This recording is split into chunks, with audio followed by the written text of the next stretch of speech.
ఈ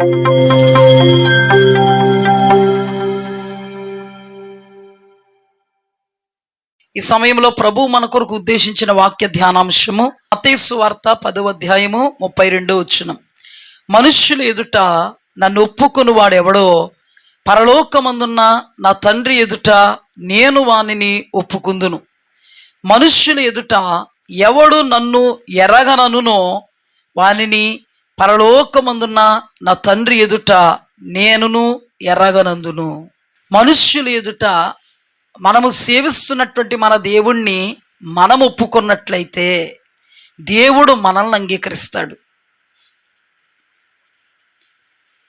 మనుష్యుల ఎదుట మనము దేవుణ్ణి ఒప్పుకొనని వారమైతే, అంటే ఎరగము అన్న వారమైతే, మన దేవుడు మనల్ని కూడా ఎరగను అంటాడు. ఈ వాక్య భాగంలో నుండి మనం చాలా విషయాలు నేర్చుకోవలసిన వారమై ఉన్నాం. దేవాది దేవుడికి అన్నీ తెలుసు. అందుకే దేవుడు ప్రతి విషయంలో కూడా మనల్ని మలచడానికి, మనల్ని సరిచేయడానికి మనతో మాట్లాడబోతూ ఉన్నాడు. హల్లెలూయా. ఇప్పుడు ఈ మాటను బట్టి మనం ధ్యానం చేసినప్పుడు ఇక్కడ రాయబడిన మాటలో ఆయనను ఎరుగుదును అన్నట్టుగా ఉండాలి. ఇక్కడ నేను చెప్పేది నోటి మాటలతో ఎరుగుదును అన్నట్టుగా ఉంటే పని జరగదు. ఎందుకంటే మనుష్యుడు ఎప్పుడు కూడా పైకొక మాట మాట్లాడతాడు, లోపల కూడా మరొకటి ఉంటూ ఉంటుంది. పైకి మా దేవుడు తప్ప మాకెవ్వరూ లేరు, మా దేవుని కొరకే మేము, మా కొరకే మా దేవుడు ఉన్నాడు అని ఒక మాటలో చెప్పాలంటే ప్రగల్భాలు పలుకుతూ ఉంటారు. అసలు ఏంటి, అసలు లోటుపాట్లు ఏంటి క్రైస్తవ సమాజంలో, లేదా దేవుని బిడ్డలలో లోటుపాట్లు ఏంటి, కొందరు ఆత్మీయుల్లో కూడా ఉన్నటువంటి లోటుపాట్లు ఏంటి, అసలు దేవుడును ఎరగడం, ఎరిగాను అని చెప్పడం, ఎరిగాను అని చెప్పడంలో ఉన్నటువంటి క్రియలు లేదా చర్యలు ఏంటి. ఇప్పుడు మనం అందరము దేవుని ఎరిగి ఉన్నామా అని నేను ప్రశ్నించాను అనుకోండి, తప్పకుండా మన సమాధానం ఏమొస్తుందంటే మా దేవుణ్ణి మేము ఎరుగుదుము, మా దేవుణ్ణి మేము ఎరిగి ఉన్నాము. నేనంటాను, అయితే మీ దేవుడు మిమ్మల్ని ఎరిగి ఉన్నాడా? ఎందుకంటే నాకు మోదీ గారు తెలుసు. మీరు అనొచ్చు, మోదీ గారు మీకు తెలుసండి పాస్టరమ్మ గారు అన్నారనుకో, నాకెందుకు తెలుదో, రోజు చూస్తూనే ఉంటాను నేను ఎక్కడ టీవీలో. అయితే నేను ఆయనకు తెలుసా అంటే ఆయన ఏమనాలి నన్ను? నాకు తెలియదు, నేను ఎరగను, నేనే కాన్ఫిడెంట్లో ఉన్నాను, నా కాన్ఫిడెన్స్ ఎలా ఉంది, నేను ఆయన ఎరుగుదును, ఆయన ఏమంటారు ఎరగను. నిజమా కదా? అంటే నేను ఒక ప్రగల్భాన్ని పలికాను, అర్ధామర్ధాగా నేను మాట్లాడాను, కానీ అటు నుంచి రెస్పాన్స్ ఎలా ఉంది? నువ్వెవరో నేను ఎరగను. ఇది చాలా ప్రాముఖ్యం. పౌలు గారు అందుకంటారు, మనము దేవునిని ఎరిగిన వాళ్ళము, దేవుని చేత ఎర్రగబడిన వాళ్ళం. అంటే ఇక్కడి నుంచి వన్ సైడ్ ఉండకూడదు, టూ సైడ్స్ కూడా ఒకరినొకరు ఎరిగి ఉండాలి. అందుకే భార్యాభర్తలో వన్ సైడ్లో ఒకరిని ఎరిగి ఉన్నారనుకో, ఒకరు ఎరిగి లేకుండా ఉన్నారనుకో, ఇద్దరిది ఎప్పుడు కూడా సాఫీగా సాగదు, కుటుంబం ముక్కలైపోద్ది మధ్యలో. అంటే దాన్ని అర్థం ఏంటంటే డివోర్స్ అయిపోతాయి, అంటే విడాకులు. అంటే దీన్ని బట్టి మనం అధ్యయనం చేస్తాం, మనం ధ్యానం చేద్దాం. ధ్యానం చేస్తున్నప్పుడు అసలు మన యొక్క స్థితి ఏంటి, మన గతి ఏంటి అనేది మనకు తెలుస్తుంది. అప్పుడు మనం ఏమేమి తొలగించుకోవాలి, ఏమేమి అన్వయించుకోవాలి, ఎలా మనం 100% దేవుని ప్రేమించగలిగే అనుభవంలో ఉండాలి, ఎరిగాం అన్నట్టుగా ఉండాలి అని మనం అర్థం చేసుకోగలుగుతాం. మాటలు చాలా ఈజీ కదా చెప్పేయడం, అంతే కదండి. ఒక మాట చాలా ఈజీగా చెప్పేశారు కదా పేతురు గొర్రెల కాపరిని కొడతారయ్యా, గొర్రెలన్నీ నన్ను విడిచి చెదిరిపోతాయి, పారిపోతాయి అంటే, ఈ గొర్రెలు చెదిరిపోయినాయి, ఈ గొర్రె చెదరదు. ఈ గొర్రెలన్నీ పారిపోయిన ఈ గొర్రె చెదరదు. పైగా ఈ గొర్రె ఏం చేస్తుందో తెలుసా, నీ కోసం చెరలో కన్నా వెళ్ళొద్ది, మరణమైనా అయిపోద్ది. ఏమయ్యాడు? యేసుప్రభు అంటే నాకు తెలియదు, ఒట్టు నన్ను పట్టుకున్నారట వీరు, చెప్పించుకుంటున్నాను చూడండి. ఒట్టు, ఆయన ఎవరో నేను ఎరగను. ఓవర్ కాన్ఫిడెన్స్, ఇదే చాలా మందికి ఎక్కువగా ఉంటుంది. దీన్నే బైబిల్ చెప్పుద్ది, నేను నిలుచున్నాను. బైబిల్ లాంగ్వేజ్ ఏంటి? నేను నిలుచున్నాను అనుకోవడమే ఓవర్ కాన్ఫిడెన్స్. అందుకే దేవుని వాక్యంలో నేను నిలుచున్నానని తలంచువాడు పడిపోకుండా జాగ్రత్తగా చూచుకోండి. చూచుకుంటావు, చూపించేదేంటి? వాక్యం. హల్లెలూయా. చూపించేదేంటి? వాక్యం. అందుకే మనకు చూపించేటువంటి వాక్యములో నుండి మనల్ని మనం ఇప్పుడు చూచుకోవాలి. హల్లెలూయా. దేవుడికి స్తుతి కలుగాక. చిన్న ప్రార్థన చేసుకుందాం. మహాగణుడా, మహోన్నతుడా, ఉన్నతుడా, శ్రేష్ఠుడా, సంపూర్ణుడా, సంఘానికి క్షేమ అభివృద్ధిని కలిగించడానికి, సంఘాన్ని పురుకొల్పడానికి, సంఘాన్ని పునరుద్ధరింప చేయడానికి, సంఘాన్ని పరిపూర్ణతలోనికి నడిపించడానికి మీరు మాతో మాట్లాడుతున్న మూల్యమైన విషయాలను బట్టి వందనాలు నాయన. నీ మాట జుంటె తేనె దారాల కంటే మధురం అనే విషయం అనుభవంతో ఎరిగి ఉన్నాం. వెండి బంగారము ధనధాన్యాదుల కంటే కోరదగినది నీ వాక్యం. నిలిచున్నామని తలుస్తున్నామేమో, పడిపోతున్నావు, జాగ్రత్త, పడిపోగుండుటకు ఈ కార్యాలు చేయి అని నిలబెట్టేది నీ వాక్యం. నీ వాక్య సారాంశం సత్యం.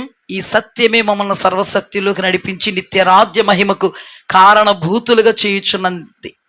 మీరు మా కొరకు సిద్ధపరిచినటువంటి పరలోక రాజ్య నివాసం కొరకు నాయన మమ్మను సిద్ధపరిచే నీ వాక్యం యొద్దకు వచ్చి ఉన్నాం తండ్రి. వినగలిగే చెవి, గ్రహించే మనస్సు మాకు ఇవ్వండి దేవా. బిడ్డలు ఎలాగ అర్థం చేసుకోగలరో దాని విషయంలో పరిశుద్ధాత్మ వలనైనటువంటి అధికారపూర్వకమైనటువంటి వాక్చాతుర్యాన్ని, అధికారపూర్వకమైన బోధను బిడ్డలు అర్థం చేసుకునే విధానంలో ప్రభువా నన్ను నడిపించమని, నన్ను బలపరచమని నా ప్రార్థన.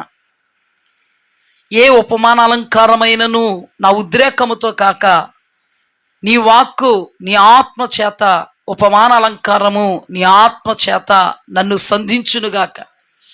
నేను నీ దానమైనది ప్రభా మొదలుకొని చనిపోయేంత వరకు ప్రభా ఎన్నటెన్నటికీ నీ మాటను ప్రకటించే ఘన సాధనంగా నిలబడుదునుగాక. ఏది ఎంత మాత్రము ఈ కార్యము నుండి నిన్ను నన్ను వేరు చేయకూడదు, ఈ అగాధం ఏర్పడకూడదని నా ప్రార్థన. అనేకులకు ఆశీర్వాదకరంగా చేయమని, విన్న ప్రతి ఒక్కరి హృదయాన్ని తెరవమని యేసు అతి పరిశుద్ధ నామమును అడిగి వేడుకుని పొందుకుని నాం పరమ తండ్రి, ఆమేన్. హల్లెలూయా. ఇక్కడ దేవుని వాక్యంలో మనుష్యులు ఎదుట నన్ను ఎవరైతే ఎరగనంటారో నేను కూడా వాళ్ళను ఎరగనంటాను. అంటే దేవుని యొక్క ఉద్దేశ్యం ఏంటి మన పట్ల, లేదా దేవుని చిత్తం ఏంటి మన పట్ల, లేదా దేవుని యొక్క ఆలోచన ఏంటి మన పట్ల. మన దేవుడు ఎప్పుడూ కూడా మనకి ఆశీర్వాదదాయకమైనటువంటి వాడు. ఎప్పుడు కూడా మనల్ని కీడులోనికి నడిపించాలని అనుకోరు, కానీ ఎప్పుడూ కూడా మనల్ని మేలులోనికి నడిపించాలని ఆయన సంకల్పం కలిగి ఉంటారు. ఇప్పుడు మనము ఆయన యొద్ద నుండి మేలు పొందుకోవాలి అంటే ఆయన కనుసైగలలో, ఆయన వాక్యములో, ఆయన పరిధిలో నిలబడగలగాలి. హల్లెలూయా. ఇక్కడ దేవుడు నన్ను ఎరగనని వాడుని నేను కూడా ఎరగను. అంటే ఇక్కడ మీకు బాగా అర్థం కావడం కోసం కొన్ని దృష్టాంతాలను మీతో చెప్పి నేను వాక్యంలో నుండి మీతో మాట్లాడతాను. పేతురు మనందరికీ తెలుసు. గడిచిన వారం కూడా పేతురు గురించే మనం ధ్యానం చేసుకున్నాం. పేతురు మాటలు ప్రతి విషయంలో కూడా మనం అధ్యయనం చేస్తున్నట్లయితే, ధ్యానం చేస్తున్నట్లయితే అతడు తెలియకనే అంత ఆధ్యాత్మికమైనటువంటి లోతు, అంత ఆధ్యాత్మికమైనటువంటి ఎత్తు, ఆధ్యాత్మికమైనటువంటి సరళతలో లేనట్టుగానే మనకి కొంచెం దుడుకుగానే మనకి కనబడుతూ ఉంటాడు. కొంత ఓవర్ కాన్ఫిడెన్స్లో ఉన్నట్టుగా మనకి కనబడుతుంటాడు. ఆ దృష్టాంతాలు చాలా సందర్భాల్లో మీతో చెప్పాను. నన్ను అందరూ నన్ను ఏమనుకుంటున్నారు అని అడిగితే చాలామంది శిష్యులు కొందరు ప్రవక్త అనుకుంటున్నారయ్యా, కొందరు యెషయా అనుకుంటున్నారయ్యా, కొందరు ఇర్మియా అనుకుంటున్నారయ్యా, కొందరు పలానా అనుకుంటున్నారయ్యా అంటే ఆత్మావేశంతో మాట్లాడుతున్నాడు. నీవు సజీవుడైన దేవుని కుమారుడువైన క్రీస్తువు. చాలా అద్భుతమైన ఆత్మావేశంతో మాట్లాడుతున్నాడు. పేతురు, నీకు దేవుడు బయలుపరిస్తే తప్ప మనుష్యులు శరీరులు నీకు బయలుపరచలేదయ్యా అంటే చాలా సంతోషపడ్డాడు. కానీ అన్ని విషయాల్లో కూడా అందరూ ప్యూర్ కాదు, పర్ఫెక్ట్ కాదు. ఒక విషయంలో ప్రావీణ్యత కలిగినంత మాత్రాన మరో విషయంలో ప్రావీణ్యత కలిగి ఉంది అనుకోవడం తప్పు.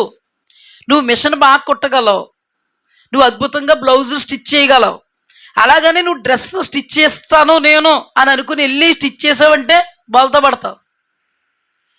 ఒక్కొక్కరికి ఒక్కో దానిలో ప్రావీణ్యత ఉంటుంది. అందరూ ప్యూర్ కాదు, అందరూ పర్ఫెక్ట్ కాదు. నేర్చుకోవలసినవి చాలా ఉంటాయి, సరి చేసుకోవలసినవి కూడా చాలా ఉంటాయి. ఇప్పుడు దేవుడు మనకు ఒక దర్శనం ఇచ్చినంత మాత్రాన మన ప్యూర్ పర్ఫెక్ట్ కాదు, లేదా దేవుని కోసం మనం ఏదో చేస్తున్నంత మాత్రాన మనం లేకపోతే దైవ కార్యాలు నిలిచిపోతాయి అనేటువంటి అనుభవములో సంఘం కొరకు, దైవ జనాంగం కొరకు, సహవాసం కొరకు ఎంతో గొప్ప పరిచర్య చేస్తున్నా నువ్వు పర్ఫెక్ట్ ఏమీ కాదు, ప్యూర్ ఏమీ కాదు. ఇక్కడ దేవుడు బయలుపరుస్తున్నాడు. దేవుడు అయినటువంటి యేసుక్రీస్తు ప్రభు వారు అప్రిషియేట్ చేస్తున్నారు. సభాష్ పేతురు, ప్రభువు నా తండ్రి నీకు బయలుపరిస్తే కానీ నీకు బయలుపరచబడలేదు అంటే ఇప్పుడు ఎవరు బయలుపరిచారు? దేవుడు బయలుపరిచాడు, నిజమే. అయితే అన్నట్లోని ప్యూరా అతను? తన నడిపింపంతా కూడా దైవాత్మ నడిపింపేనా అనడానికే దేవుడు కింద జరిగినటువంటి సంఘటన పొందుపరిచాడు. హల్లెలూయా. అక్కడ దేవుడు మాట్లాడుతున్నాడు ఏమనంటే, దైవ కార్యముల కొరకు యేసుక్రీస్తు ప్రభువారు రాబో దినాలలో చేయబోవు నిర్గమము అనబడే శిలువ బలియాగం కొరకు మాట్లాడుతున్నప్పుడు వెంటనే దుష్ట ఆత్మతో దేవుణ్ణే గద్దిస్తున్నాడు. దుష్ట ఆత్మతో దేవుణ్ణే గద్దిస్తున్నాడు. ఏమనంటే, అది నీకు దూరం అవునుగాక. వెంటనే దేవాది దేవునికి తెలుసు ఏది దైవాత్మ, ఏది దుష్టాత్మ, ఏది దైవాత్మ ప్రేరణ, ఏది దుష్టాత్మ వంచన, పన్నాగం, కపటం అనేటువంటి వివేచన దేవునికి ఉంది. హల్లెలూయా. మనకి కూడా ఉండాలని దేవుడు కోరుకుంటున్నారు. అందుకే వివేచన అనేటువంటి కృపను వరంగా కూడా ఇస్తానని కొరింథీయులకు రాసిన పత్రికలో దేవుడు వ్రాయిస్తున్నాడు. దేవునికి స్తుతి కలుగుగాక. అయితే ఈ వివేచన మన పేతురుకి లేదు. ఉందంటారా? పేతురుకి ఆ వివేచన ఉంటే గనక మనుష్యుల విషయాలకు పెద్దపీట వేస్తాడా? దైవ కార్యాలకు, దైవ చిత్తానికి, యేసుక్రీస్తు ప్రభు వారి జీవితంలో జరగబోయే సంఘటనలకు పెద్దపీట వేస్తాడా? అంటే ఇప్పుడు చెప్తున్నాను, దేవుడు మనతో మాట్లాడినంత మాత్రాన, దేవుడు మనకు దర్శనాలు ఇచ్చేస్తున్నంత మాత్రాన, అందరికంటే మన మీదే దేవుడు కృప చాలా ఎక్కువగా ఉంది అని మనం అనుకున్నంత మాత్రాన సరి చేసుకునేవి ఏమీ లేవు అనుకోవడం చాలా పొరపాటు. సరి చేసుకోవలసినవి తప్పక మనిషిలో ఉంటాయి. మనిషి ఎప్పుడు కూడా ప్యూర్ కాదు, పర్ఫెక్ట్ కాదు, పరిపూర్ణుడు కాదు. పరిపూర్ణుడు కాగలడానికే వాక్యం కావాలి. దేవునికి స్తుతి కలుగుగాక. వెంటనే దేవాది దేవుడు వివేచన కలిగిన వాడే మాట్లాడుతున్నాడు. పేతురు, నీవు దైవ సంగతులను దృష్టించట్లేదు, మానవుల సంగతులనే నీవు దృష్టించుచున్నావు. నీలో ఉన్న సాతాను నా వెనుకకు పోవునుగాక అన్నాడు. దేవునికి స్తుతి కలుగుగాక. ఇది అయిన తర్వాత ఒక సందర్భం జరిగింది. ఆ సందర్భంలో యేసుక్రీస్తు ప్రభువారికి 12 మంది శిష్యులు కాకుండా ఇంకా 70 మంది శిష్యులు కూడా ఉన్నట్టుగా లేఖనాలు తెలియపరుస్తున్నాయి. అయితే ఈ 70 మంది శిష్యులు దేవుని యొక్క బోధన అపార్థం చేసుకున్నారు. ఒక సందర్భంలో నా శరీరం తినిన రక్తం తాగువాడే నిత్య జీవం కలిగిన వాడు అంటే, ఆ 70 మంది శిష్యులలో చాలామంది దేవుని యొక్క బోధన అపార్థం చేసుకుని ఆ బోధన బట్టి కొంత అభ్యంతర పడ్డారు. యేసుక్రీస్తు ప్రభు వారిని విడిచి వెళ్ళిపోయారు. నిజంగా ఆయన చేసిన బోధ కరెక్ట్ కాదంటే కరెక్టే. ఆయన బోధ సత్యమైనది కాదా అంటే సర్వసత్యమైనది. అయితే ఆ బోధ కొందరికి ఏమవ్వలేదు, అర్థం అవ్వలేదు. నేటి దినాన కూడా మా బోధ కొందరికి అర్థం అవ్వకే మమ్మల్ని విడిచి వెళ్ళిపోయారు. అది మంచి సంకేతము కాదు, మంచి పరిణామము కాదు. ఎందుకు పదే ఎత్తవలసి వస్తుందంటే, ఒకవేళ మీరు కూడా అటువంటి జాబితాలో ఉంటారేమో అని పరిశుద్ధాత్మ దేవుడు మాట్లాడుతున్నాడు. దేవుని ఆత్మతో నడిపింపబడుతున్నటువంటి దైవజనుడు దేవుణ్ణి చూసుకుంటూ దేవుడిస్తున్నటువంటి వాక్యాన్ని మాత్రమే ప్రబోధిస్తాడు. అక్కడ యేసుక్రీస్తు ప్రభువారు కూడా వారికి అవసరమైనటువంటి వాక్యాన్ని ప్రబోధిస్తున్నారు. అదేంటంటే, నా శరీరాన్ని తిని నా రక్తాన్ని త్రాగువాడు నిత్య జీవం గలవాడు. అంటే నిత్య జీవం కోసమే వాక్యం. హల్లెలూయా. టోటల్గా నీ బ్రతుకు మారాలన్నా, నీ జీవితం మారమని, నీ స్థితిగతులు మార్చుకోమని చెప్పేది ఎందుకు? మారు మనస్సుకు తగిన ఫలాలు ఫలిస్తేనే పరలోకం. ఇక్కడ నిత్య జీవం కొరకైనటువంటి మాటే మాట్లాడుతున్నాడు. ఒక నిజ దైవజనుడు వాక్యమును ప్రబోధిస్తున్నాడంటే దాని సంకేతం ఏంటంటే, నిన్ను ఈ లోకములో దేవుని వాక్యానికి అనుకూలంగా మార్చి నిత్య రాజ్యానికి ఫిట్ చేయడానికి. హల్లెలూయా. అన్ఫిట్గా ఉన్నావేమో నువ్వు, నీకు ఫిట్నెస్ దయచేయడానికి, శరీర సంబంధంగా కాదు, ఆత్మ సంబంధంగా, స్పిరిచువాలిటీ. హల్లెలూయా. అర్థమైందా? మనం ఆత్మ సంబంధంగా ఫిట్ అవ్వాలి, అప్పుడు సెట్ అవుతాం. ఎక్కడ? ఒక దైవజనుడు లేదా ఒక దైవజనురాలు ఆత్మావేశంతో నింపబడి ప్రకటిస్తున్నటువంటి ప్రకటన పరలోక రాజ్యము కొరకు నిన్ను సంసిద్ధతలోకి నడిపించడానికే, నీ మార్పు కోసమే, నిన్ను సెట్ చేయడం కోసమే. కానీ అర్థం చేసుకోలేని వారు అపార్థాలే చేసుకుంటారు. ఇక్కడ అర్థం కాలేదండి. నా శరీరాన్ని తిని నా రక్తము తాగువాడే నిత్య జీవం కలిగిన వాడంటే ఆయన ఉద్దేశం ఏంటి? ఆయన శరీరం నలగొట్టబడబోతుంది, ఆయన రక్తం పరిశుద్ధ రక్తం, ఆయన శరీరం అనబడేది వాక్యం. హల్లెలూయా. ఆ వాక్యముతో మనతో దేవుడు మాట్లాడుతున్నప్పుడు మన తప్పిదాలు, మన పాప శాప దోష అపరాధాలు, అవరోధాలు, దేవునికి మనకి మధ్యలో ఉన్నటువంటి అగాధాలు తెలియపరచబడుతున్నప్పుడు వాటిని తొలగించుకోవడానికి యేసు రక్తం. హల్లెలూయా. ఈ ప్రక్రియ మన జీవిత కాలమంతయు జరిగితే తప్ప పరలోక రాజ్య ప్రవేశం ఉండదు. చివరికి మీకు ఈ వాక్యం అర్థమవుద్ది. ఈ ప్రక్రియ ఎప్పుడు జరగాలి? అందుకే సహవాసానికి పిలిచిన వాడు నమ్మదగిన వాడు అన్నాడు. కొంత ఏజ్ పెట్టాడండి దేవుడు సహవాసానికి. కొంతమంది అన్నట్టుగా 12 సంవత్సరాల వరకే ఏంటన్నారు? అర్థమైంది, అయితే గుర్తుందన్నమాట. 12 సంవత్సరాల వరకే సండే స్కూలా? నీకు తిండి 12 సంవత్సరాల వరకే, తల గడ్డి కాదని తిని బతుకు అన్నాడా దేవుడు? చెప్పండి అమ్మా. ఇదేమన్నా స్కూలు? పోనీ స్కూల్ తర్వాత హై స్కూల్ తర్వాత అంటే నీకు ఏంటి? దేవుని వాక్యం చిన్నప్పుడు కావాలి, ఎదిగిన తర్వాత కావాలి, వృద్ధురాలు అయిపోయినా కావాలి, చచ్చిపోయే వరకు కావాలి. ఇది ఏంటనేది మీకు లాస్ట్కి అర్థమవుద్ది. దేవునికి స్తుతి కలుగ్గా. అర్థం కాకపోతే అర్ధరాహిత్యంగా తలస్తాం, అర్ధరాహిత్యంగా ఆలోచిస్తాం, అర్ధరాహిత్యంగా మాట్లాడతాం. పనికి మాలిన మాటలుగా భావిస్తాడు దేవుడు, వాటిని వింటాడు.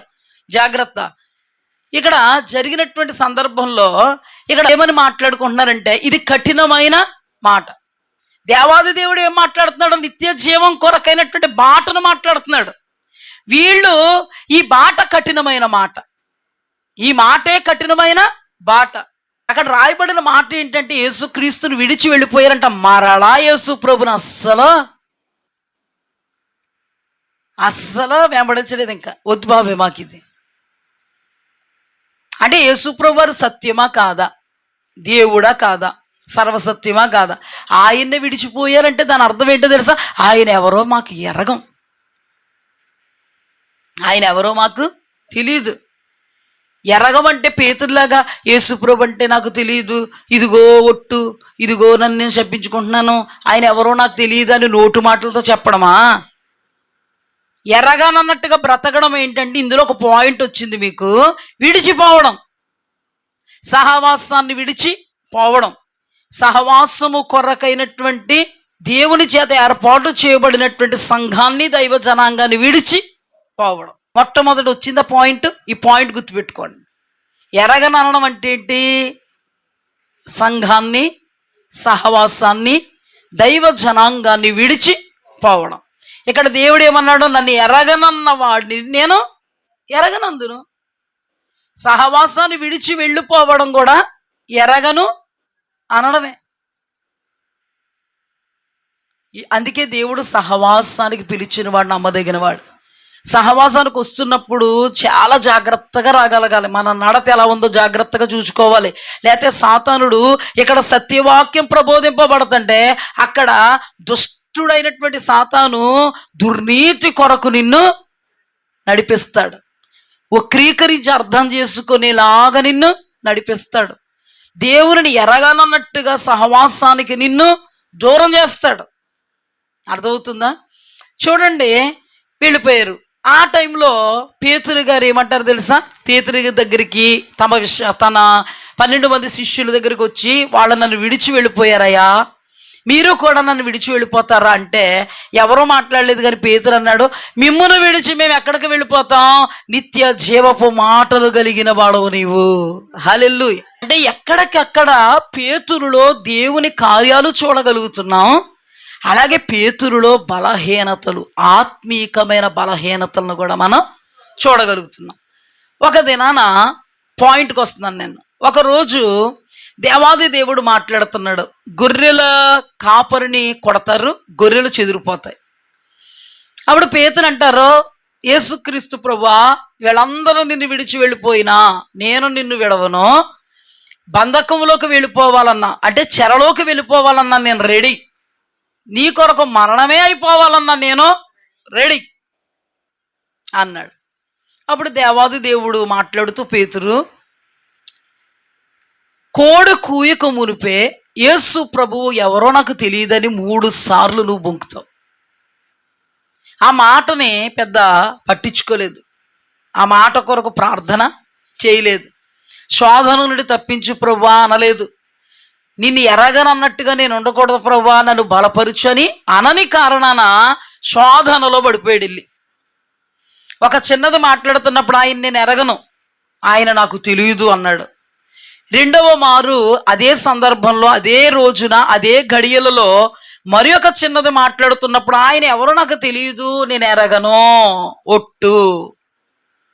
నెక్స్ట్ చాలా మంది నువ్వు కూడా యేసుతో ఉన్నవాడివే, నీ తొందరపాటు, నీ మాట తీరు, నీ ప్రవర్తన అంతా కూడా సాక్ష్యం పలుకుతుంది, నీవు ఆయనతో కూడా ఉన్నవాడివే అంటే ఇదిగో ఒట్టు అని శపించుకుంటున్నాడంట. శపించుకొనుటకు, ఒట్టు పెట్టుకొనుటకు మొదలు పెట్టినని రాయబడింది మత్తయి సువార్త చివరి అధ్యాయాల్లో.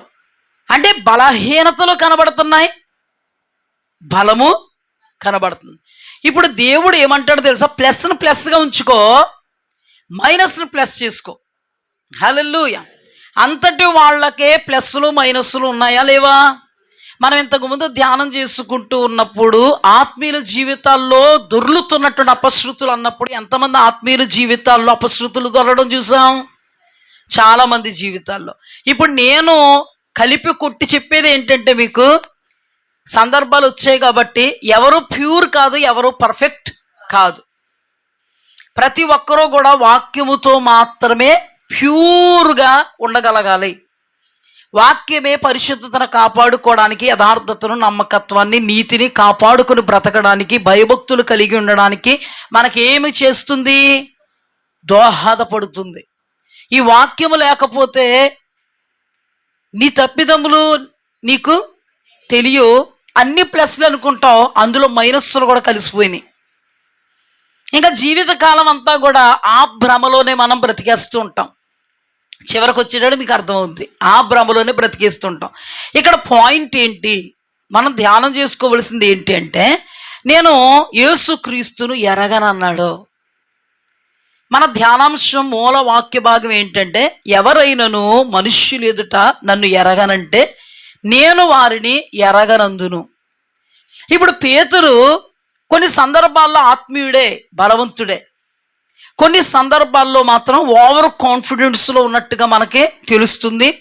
కొన్ని సందర్భాల్లో మాత్రము తను అనుకున్నాడు, చెయ్యలేకపోయాడు దేవుని నిమిత్తం. తీరా ఏమి బయటపడింది అంటే, దేవుడు అంటే ఏంటో నాకు తెలియదు, యేసు అంటే ఎవరో నేను ఎరగను, ఆయనను చూడలేదు, ఇదిగో ఒట్టు, ఇదిగో శపించుకుంటున్నాను అంటే ఎరగననేసాడు. మన వాక్య భాగంలో మనుష్యులు ఎదుట నన్ను ఎవరైతే ఎరగనంటాడో నేను వాణ్ణిని ఎరగనంటాను, ఎవరైతే నన్ను ఎరుగుదనంటాడో నేను వాణ్ణి ఎరుగుదనంటాను. ఆ తర్వాత పశ్చాత్తాపడ్డాడు, ఇదంతా పక్కన పెడితే ఎరగనన్నాడా అనలేదా? అసలు దేవుడు ఏం చెప్తున్నారు? దేవుడు మనకి ఇస్తున్నటువంటి ఉపదేశం ఏంటి అంటే, మనుష్యులు మీ ఆత్మను చంపలేరు. చెప్పండమ్మా, మనుష్యులు మీ ఆత్మను చంపలేరు. మనుష్యులు చంపితే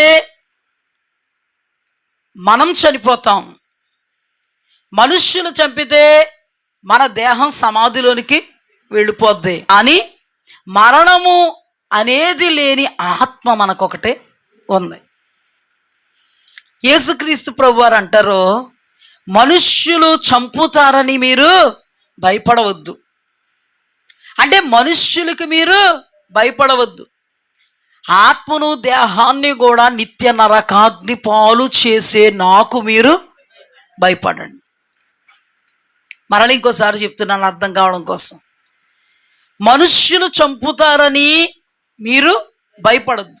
చనిపోతే పోతాం, దేవుడు ఉద్దేశం ఉంటే అద్భుతం చేసి బ్రతికించుకుంటాడు. మనుష్యులకు భయపడకూడదు, మీరు నాకే భయపడాలి. ఎందుకంటే మనుష్యులు శరీరాన్ని చంపగలరు కానీ ఆత్మను చంపలేరు.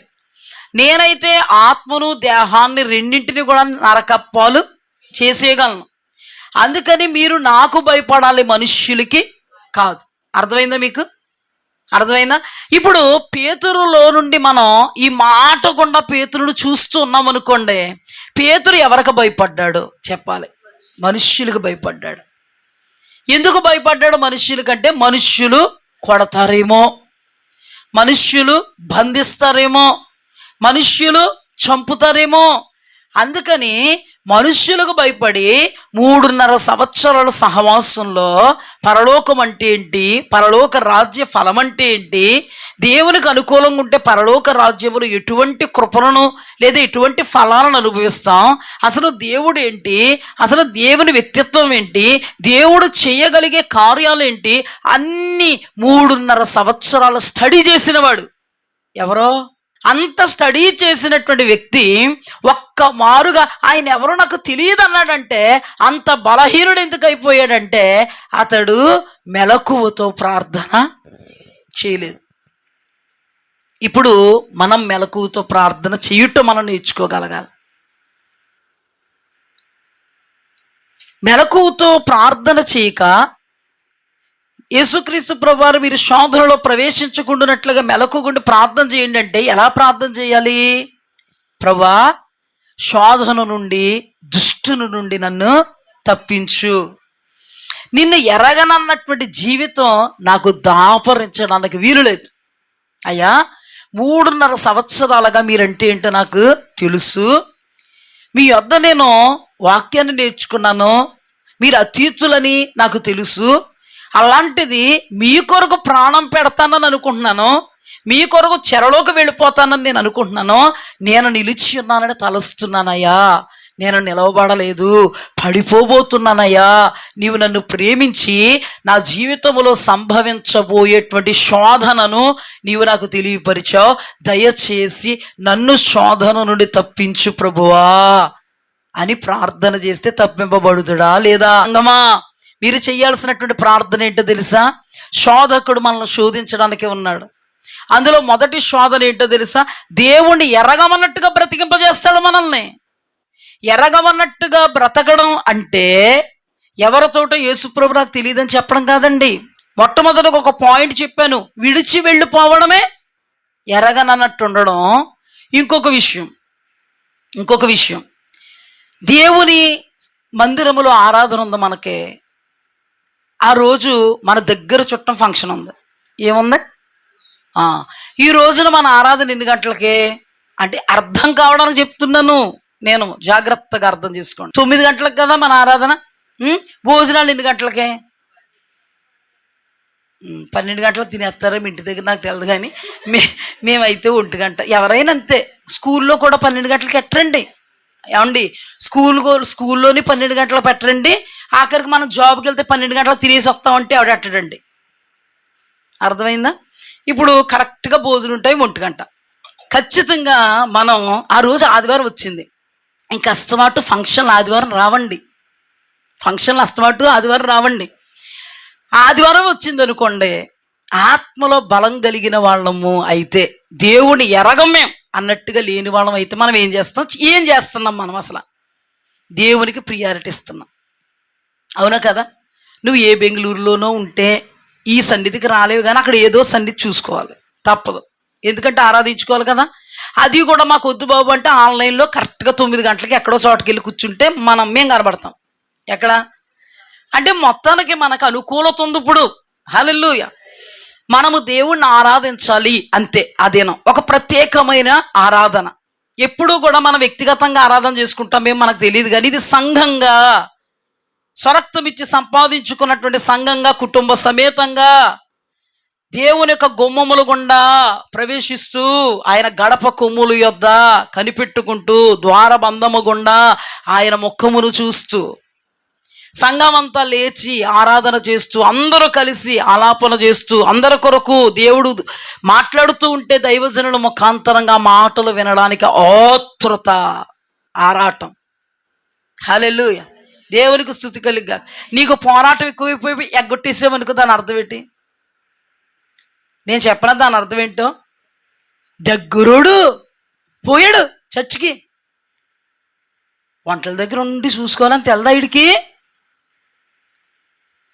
నువ్వు 8:30 వరకు చూసుకో, గబగబా టిఫిన్ తినేసి 8:30కి రెడీ 9 గంటలకు వచ్చి ఆరాధన చూసుకో. ఎవరికన్నా అప్పచెప్పు. వాళ్ళ దగ్గర ఏం సంకేతం ఇస్తావు నువ్వు? ఒరే బాబు, ఈరోజు ఆదివారం రా, నా బ్రతుకులో సచ్చి వరకు నేను ఆయన సన్నిధిని దూరం చేసుకోను అంటే ఫస్ట్ తిట్టుకున్నా ఏదో రోజు అతనికి అర్థమవుద్ది. రేపో ఎల్లుండి అతను కూడా రక్షింపడ్డాక వీళ్ళని ఫాలో అవుతాడు. హల్లెలూయా. దాని అర్థం ఏంటి? దేవునికి ప్రియారిటీ ఇవ్వాలి. కొంతమంది చూడండి, అన్యజనులు లక్షవారం నీసి తినరు, శనివారం నీసి తినరు. బలవంతంగా ఇట్టావా నువ్వు? ఒక మాట చెప్పమ్మా. Very good. పెట్టావా? పెట్టబోతావా? ఎందుకు పెట్టావు? అది నిష్ట. నిష్టలో ఉన్నారు బాబు. పాపమని శాపమని నువ్వు ఎన్ని కక్కల మొక్కలు ఉన్నా అంటే ఏంటంటే చికెను మటను అన్నీ వండేసిన వాళ్ళకి ఏ బంగాళదుంప కూరో వెజిటేరియన్ పలావో చేసి పెడతాయి. ఎందుకంటే మనుషులు తిట్టుకుంటారు, మళ్ళీ నయ్యి ఎట్టేస్తాయి. మజ్జిగ వేసుకుని ఏం తింటారో అందుకే వాళ్ళ కోసం ఏం చేస్తా? ఆలోచిస్తా. అవునా? అంటే వాళ్ళ కోసం నువ్వు ఆలోచించడం తెలిసింది, కానీ నీ కోసము వాళ్ళు ఆలోచించేటువంటి అవకాశం నువ్వు ఇచ్చావా? వాళ్ళకు ఒక సంకేతం కలగాల. ఆదివారం అయితే వాళ్ళలో ఒక్కడు కూడా మన ఇంటికి రాడు, ముద్ద తిని వెళ్ళడానికి వస్తారంతే. మనం ఏమనుకున్నా వాళ్ళకి సంబంధం లేదు. మనం ఎంత తిట్టినా కూడా వాళ్ళకి పట్టదు, ఎదురుగుండా తిట్టినా కూడా వాళ్ళకి పట్టదు. వాళ్ళకి ఒక్కటే నిష్ఠ. ఆదివారం వచ్చిందంటే మందిరానికి వెళ్ళాలి, లేకపోతే వాళ్ళకి పాపం అన్నట్టుగా భావిస్తారు వాళ్ళు. ఆజ్ఞాతిక్రమం పాపమా కదా? పాపమేనా? ఇప్పుడు మనం వాళ్ళకి పెడితే మనం పాపాత్మలు అవుతామని మనం ఏం చేస్తున్నాం? ఆ నిష్టలో నుంచి అసలు బయటకు రానివ్వం వాళ్ళని. అలాగని పప్పు సాంబార్ ఉంది కదా వేసేసుకుంటే అయిపోయి మనుషులు ఏమన్నా అనుకుంటారు ఎంత చేసి మురుకోడు సాంబార్ పెట్టాడు అంటారు. ఆ మాటలన్నీ మన మాటలేనండి, అర్థం అవడానికి. ఖచ్చితంగా అలాగనుకుంటారు. మురుకోడు మురుగుది అంటారు కదా. మనకి ఏంటంటే భయం, డబ్బులు పోతాయి తెలుసు. వాళ్ళకి వేరే ఏదన్నా వేసు తినేయచ్చాళ్ళు. అదే వేసు తింటే వాళ్ళు ఏమన్నా అంటారని జేబులో డబ్బులు ఖర్చు పెట్టి మరి ఏం చేస్తాం? ఆ రోజు చికెన్కి మటన్లు ఖర్చు పెట్టాం, ఇంకా ఖర్చు పెడతాం, జేబులో ఇలా తీస్తాం అప్పుడు. ఎందుకంటే మనుషులతో మాట అనిపించుకోవడం ఇష్టం లేదు. మనుషులు పిసినారోడు అంటారు, పిలిచాడుగా నువ్వు ముద్ద పెట్టలేదు అంటాడు అని ఎన్ని రకాలుగా ఆలోచించేస్తామో మనుషులు బట్టి. ఒక మాట అంటాను, మనుష్యుల మీద ప్రేమతోనా భయముతోనా? చెప్పండి. భయముతో. ఎవరికి భయపడిపోతున్నావు నువ్వు? భయపడిపోయే ఆదివారం ఆరాధన ఎగ్గొట్టి అక్కడ ఏం చేస్తున్నావు? 1 గంట గుడ్డొచ్చు పర్లేదు, 12 గంటల నుంచి తినేస్తానంట కదా. ఫోన్ అప్పటి నుంచి కూడా ఏం చేస్తాం? అప్పటి నుంచి కూడా వడ్డించవచ్చు పర్లేదు. చెప్పుకోవాలండి. వాడు ఏదన్నా అంటాడేమో చెప్పుకుంటే కాదు, రేపు నన్ను ఫాలో అవ్వాలి కదా. నేను వాక్యానుసారంగా ఉంటే నేను అతనికి ఆశీర్వాదకరంగా ఉంటాను. రేపు ఏమన్నాలో తెలుసా? అన్నయ్య, లేకపోతే బాబాయ్, ఆడవాళ్ళు అయితే పిన్ని, పెద్దమ్మ, మరి ఆదివారం కాబట్టి నేను ఎంత కష్టమైనా పడతాను 8 గంటల వరకు. 8 గంటల నుంచి 9 గంటల వరకు నన్ను వదిలే. ఆ తర్వాత నేను కరెక్ట్ కరెక్ట్గా 12 గంటలకల్లా వాలిపోతాను. ఏంటే బాబు అన్ని టైమింగ్స్ పెడుతున్నావు ఏంటి అన్నదానికి ఆవిడ. మా ప్రార్థన పెద్దమ్మా, మేమందరం కలిసి ఆరాధించుకోవాలా, రోజు చాలా ప్రత్యేకమైంది, నిష్ఠ, ఆజ్ఞది మాకు, లేకపోతే మాకు పాపం, నాకంటే ముందు పాపం నీకు తగిలేద్ది. ఈ రోజున అందుకే కదండి మనకు పాపం తగిలేద్దని శనివారం నీ చట్టం. వాళ్ళకి ఎంత ఆలోచించే వాళ్ళు దేవుని కోసం ఎందుకు ఆలోచించరు? దేవుని ఆజ్ఞ కోసం ఎందుకు ఆలోచించరు? సమాజముగా కూడుకొని ఒక్క వారానికొక్కసారి దేవుని ఆజ్ఞపూర్వకంగా ఆరాధించేటువంటి ఆ సమయం కొరకు ఎందుకు ఆలోచించరు, ఎందుకు ఆరాటపడరు అంటే మనుష్యులకు భయపడుతున్నారు. కానీ ఆజ్ఞను అతిక్రమిస్తే దేవుడు పాపముతో పరిగణిస్తాడు, పాపములో పడిపోయినట్లు లెక్క. మనం పాపములో పడకూడదు, దేవుడి ఆజ్ఞను గైకొనాలని దేవునికి భయపడలేదు. అర్థమవుతుందా? ఈ రోజున అన్యజనుల్ని మనం అర్థం చేసుకుంటున్నాం. హల్లెలూయా. నేను అంటున్నాను, నిన్ను వారు అర్థం చేసుకునేలాగా ప్రవర్తించు. మన ప్రవర్తన ఎలా ఉంటుందంటే, అన్యజనులారా మీరే మాకు లెక్క, మేము క్రైస్తవులు కానీ ఆదివారంతో శుక్రవారంతో ఉపవాసంతో మాకు ఏముండదు, నువ్వు ఎప్పుడు పిలిచిన వచ్చేస్తాం. మేము వాళ్ళకు ఒక సంకేతం ఇవ్వాలి.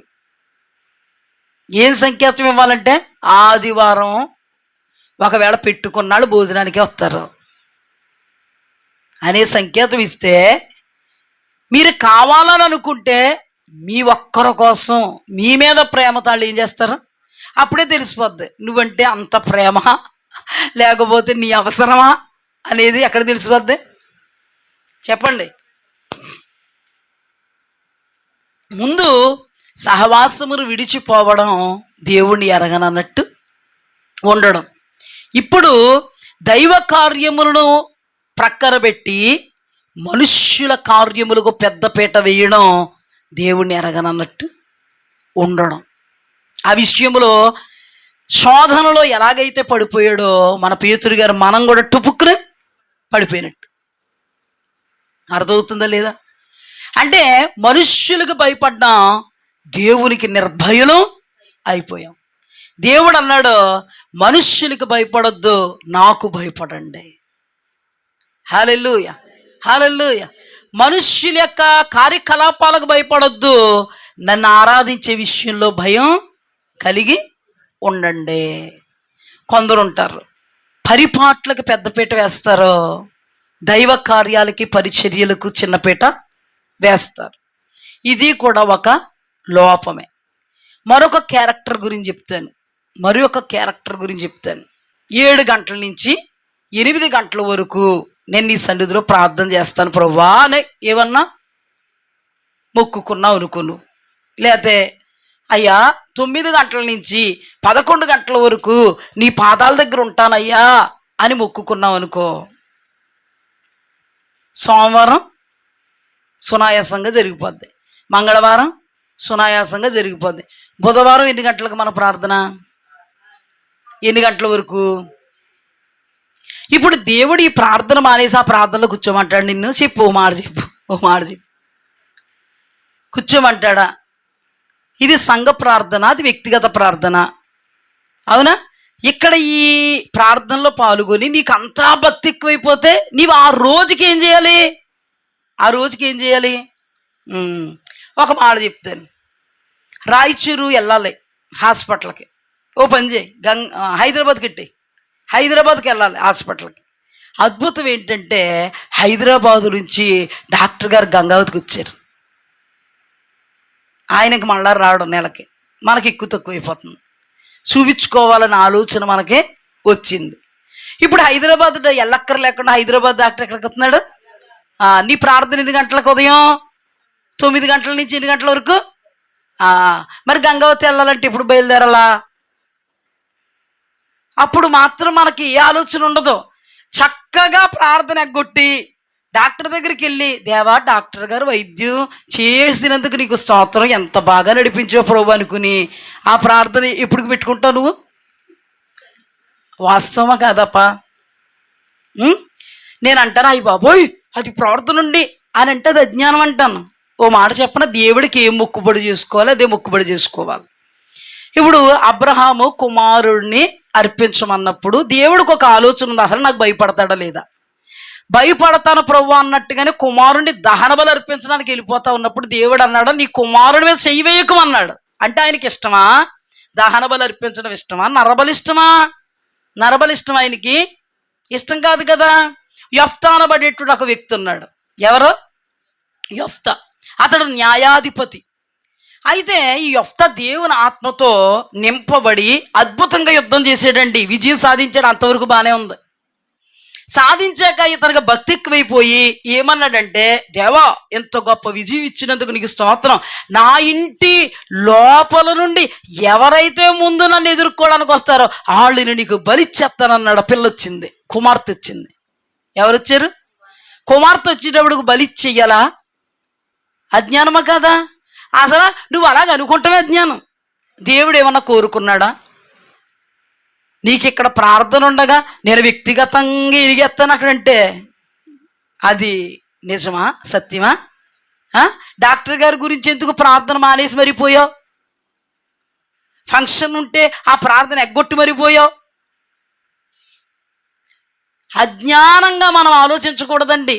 ఎందుకో తెలుసా? పేతురు అప్పటి వరకు దేవుని ఆత్మ వెంటనే, అప్పటి వరకు యెఫ్తా దేవుని ఆత్మతో యుద్ధాలు చేశాడు. వెంటనే ఏ మొక్కున్నాడు? దేవుడు నడిపించేశాడా మొక్కుబడిలో? ఇప్పుడు చెప్పండి, అందరిని దేవుడు నడిపించేస్తాడా? దేవుడు నడిపిస్తున్నాడంటే మనకు మెలకు ఉండాలి, వివేచన ఉండాలి. హల్లెలూయా. దేవునికి స్తుతి కలుగ్గాక, దేవునికి స్తోత్రం కలుగ్గాక. యెఫ్తా చేసింది తప్ప ఒప్ప? ఇక్కడ ప్రార్థన ఉండగా ప్రార్థన ఎగ్గొట్టి నీవు అక్కడ ఎరిగేస్తున్నావు అంటే తప్ప ఒప్ప? అది కూడా ఒక తెలియక దేవుణ్ణి ఎరగనన్నట్టుగా బ్రతకడం అంటే అజ్ఞానం. ఎవరో కూడా అలాగా ఉండొద్దమ్మా. ఎట్టి పరిస్థితుల్లో కూడా అజ్ఞాన దశలు ఉండొద్దు. ఇక్కడ ప్రార్థన మానేసి వెలిగించేయమని అంటలేదు దేవుడు. ఇక్కడ వెలుగు, ఎక్స్ట్రాగా వెలుగు, ఎక్స్ట్రా. ఇది మళ్ళీ దొరకదు. అది నువ్వు ఏ టైం పెట్టుకున్నా దొరుకుతుంది. ఓ పని చేయి, నీకు దేవుడు అంటే అంత ప్రేమ కాబట్టి ఉపవాసం పెట్టేసుకో. ఆ రోజు ఉపవాస ప్రార్థన పెట్టేసుకున్నావు అనుకో, చక్కగా ఎక్కడ గడిపేసావు అక్కడ నీకు అంత భక్తి అయితే. కానీ కొందరు తినకుండా ఉండలేరు. పాపం ఉపవాసం పెట్టుకోండి, ఇంకా బాగుంటుంది. దేవునికి స్తుతి కలుగ్గాక. అంటే మనం అజ్ఞానులుగా ఉండకూడదు. దేవుడు మనల్ని ప్రేమించి మనలో ఉన్న అజ్ఞానాన్ని కూడా బయట పెడుతున్నాడు. ఎందుకు? ఆ అజ్ఞానంలోనే వెళ్ళిపోతాం, మైనస్లోనే వెళ్ళిపోతాం. మనం చేసేది కరెక్ట్ అనుకుంటాం. అర్థమవుతుందా? అంటే ఇప్పుడు ఎరగనన్నట్టుగా మనం ఉండకూడదు. అందుకే దేవుడు నేను నిన్ను ఎరుగుదును, నీవు నన్ను ఎరుగుదు అన్నట్టుగా ఉండు. ఇప్పుడు మనం సమయం ఇచ్చే విషయంలో కూడా ఆ సమయాన్ని దేవునికి ఇచ్చే విషయంలో ప్రధాన స్థానాన్ని ఆయనకి ఇవ్వాలి. హల్లెలూయా. ఆరాధన విషయంలో ప్రధాన స్థానం, దేవునికి సంబంధించిన సంఘారాధనల విషయంలో ప్రధాన స్థానం, అలాగే దేవుడికి నువ్వు అర్పించుకున్నటువంటి సమయం విషయంలో జాగ్రత్తగా వివేచించుకుని ఏం చేయాలి? ముందుకు తీర్మానం చేసుకోవాలి. ఆ రోజు పరిచర్య ఉందనుకో, నాకు ప్రార్థన ఉందని పరిచర్య ఎగ్గొట్టావు అనుకో, దాని అర్థం ఏంటి? ఇది కూడా జ్ఞానమో ఇందాకని బట్టి అర్థమైపోతుందా? నాకు పరిచర్య ఉంది అందుకే రాలేదు, నాకు ప్రార్థన ఉంది అందుకే రాలేదు పరిచర్య కంటే దాని అర్థం ఏంటి? అర్థమవుతుంది కదా. అంటే నేను ఎందుకు చెప్తున్నానంటే మచ్చుకి ప్రతీది మెలకు ఉండాలంట మనకి. హల్లెలూయా. నేను మెలకు అంటే ఈ మెలకు గురించి చెప్పలేదు మొన్న. మెలకు అంటే వాక్య జ్ఞానము, వాక్యము కొరకైన వివేకము. నీ వాక్యమే జ్ఞానాతిశయము అని రాయబడింది. వాక్య గ్రహింపు ఉండాలండి. ఎక్కడికక్కడ వాక్యం అప్లై చేసుకోగలగాలి. ఎక్కడికక్కడ వాక్యాన్ని నేను ఇది చేస్తున్నాను, ఇది కరెక్టా తప్ప వాక్యంలోకి వెళ్ళాలి. దేవా నన్ను బలపరిచి నడిపించంటే నడిపించడం అంటే నేను చెప్పేది ఏంటంటే దేవుని ఎరగమని ప్రత్యక్షంగా చెప్పాడు పేతురు. ఇప్పుడు మన క్రియల వలన మనం దేవుని ఎరగము అన్నట్టుగా బ్రతుకుతున్నాం. అందుకని ఎప్పుడు కూడా దేవుడు ఇలాంటి వాటిని అంగీకరించడు. అందుకని నేను ఆదిలో ఒక మాట చెప్పాను, మనం దేవుణ్ణి ఎరుగుదుము అని అన్నా ఆయన మనల్ని ఎరుగుదుము అన్నట్టు ఉండాలి. హల్లెలూయా. ఇప్పుడు ఈ అజ్ఞానమును బట్టి మనము దేవుని ఎరిగిదుమా, దేవుని ఎరగనట్టుగా ప్రవర్తిస్తున్నామా? దేవుని ఎరగనట్టుగానే మనం ప్రవర్తిస్తున్నాం. కొన్ని సందర్భాలు మీకు వివరిస్తాను, జాగ్రత్తగా వినండి. దేవాది దేవుడు మత్తయి సువార్తలో ఒక మాట మాట్లాడతారు. ఏమని మాట్లాడతారంటే, అక్రమము చేయువారలారా మీరెవరో నాకు తెలియదు పోండి. వాళ్ళంటారు, ప్రభువా నీ నామమును మేము ప్రవచించలేదా, నీ నామమును మేము దెయ్యాలు వెళ్ళగొట్టలేదా, నన్ను చూడాలి, నీ నామమును మేము అద్భుతాలు చేయలేదా అంటే ఆయన అంటారు, అక్రమము చేయువారలారా మీరెవరో నాకు తెలియదు పోండి. అంటే వాళ్ళు అంటున్నారు, మాకు యేసు ప్రభు ఏంటో తెలుసు, యేసు ప్రభు కొరకే మేము బ్రతుకుతున్నామని వాళ్ళు అంటున్నారు, అనుకుంటున్నారు. కానీ యేసు ప్రభు అంటున్నారు, మీరెవరో నాకు తెలియదు. ఇందాక చెప్పాను కదా, నాకు మోదీ తెలుసు, నేను ప్రతిరోజు మోదీని చూస్తాను. ఎక్కడమ్మా? టీవీలోని రోజుని. అయితే మోదీ దగ్గరికి వెళ్ళి, సోనియా మీకు తెలుసు అంటే, ఆమె ఎవరు? నాకు తెలదు, నేను ఎరగను. ఇప్పుడు వీళ్ళ పరిస్థితి కూడా ఎలా ఉంది? ప్రభువా ప్రభువా ప్రభువా ప్రభువా. అప్పుడు దేవుని పరిస్థితి ఎలా ఉంది? ప్రభువా మేము మిమ్మల్ని ఎరుగుదుము అని నోటి మాటలతో అంటున్నారు. క్రియలు అక్రమంగా ఉన్నాయి, క్రియలు వాక్యములకు విరోధంగా ఉన్నాయి, క్రియలు అజ్ఞానంగా ఉన్నాయి, క్రియలు మందత్వంతో ఉన్నాయి, క్రియలు అంధత్వంతో ఉన్నాయి. తద్వారా దేవుడు నిన్ను ఎరగనడానికి సంకేతంగా ఉన్నాయి. కానీ వీళ్ళ వర్షన్ ఎలా ఉందంటే, ఆయనను మేము ఎరుగుదుము. అందుకే పౌలు అన్నాడు, మీరు దేవునిని ఎరిగిన వారు, దేవుని చేత ఎర్రగబడినవారు. హల్లెలూయా. వన్ సైడ్ లవ్ లాగా ఉంది ఇది.